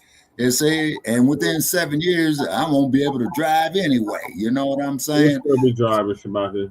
You ain't going nowhere. Who knows? Maybe I'll go in a Google car. You know what I'm saying? Not the Google cars. Oh, man, they got them out here, man. You know. And I passed by the Google car and I saw a dude driving a Google car. I said, hey, man, why are you driving a Google car? Ain't that piece of junk self-sufficient? Well, we're doing a maintenance check on it, sir. And I'm saying, yeah, right. Don't get in no Google cars. Right. You know, and I'm sure Jay Militant will have fun with me on that, because I saw, man, I never forget when last time I was in Frisco, man, saw Google cars. My question is, if the Google car crash into you, who do you sue? Google. Elon. Google. Oh, you get to sue Stinky Bird for that? Oh, yeah? Look, one of them hit somebody and killed someone. Google. You have to sue Google. It's a Google car. Well, it's actually owned by Meta, right? So, right? Google owned by Meta? No, Google is owned by, if you ever come to Las Vegas, there's this dude out here, and his slogan is, if you're in a wreck and need a check, give him a call. I don't remember who it is. Somebody's getting that. Somebody's getting that letter. Yeah. All right. So we're gonna bid you a farewell, Shabaka, from the Mile incoming illegal migrant flooded city in a sundown town known as Aurora, Colorado. All right. Okay. Y'all take care and have a nice night or good morning to y'all. It is October the 1st. So guess what? People, ready to happen. Tax time.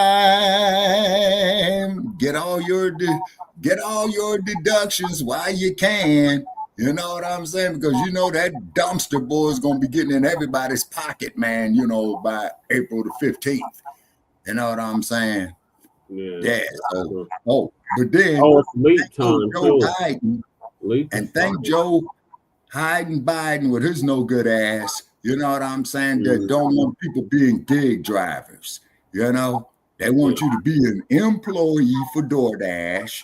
They want you to be an employee for Uber. So thank Joe Biden, you know what I'm saying, for killing, you know, self-employment. You know what I'm saying? Yep. Okay. All right, ladies and gentlemen, I'm bidding y'all a good night, good morning, or whatever what the hell it is from Sin City. Come on, 7-Eleven. Clack, clack. I'm out. Peace. The National Guard will be out on the streets of D.C. this morning. They're joining residents and police in an attempt to cut down on crime. Ron Talley is live at police headquarters with the latest. Good morning, Ron. Good morning, Daria. If anyone thought that this latest crackdown on crime by Chief Larry Soulsby was short-lived, they can think again. It continues in mass. 15 more arrests yesterday in one raid alone. 2 weeks ago, Chief Soulsby promised to move his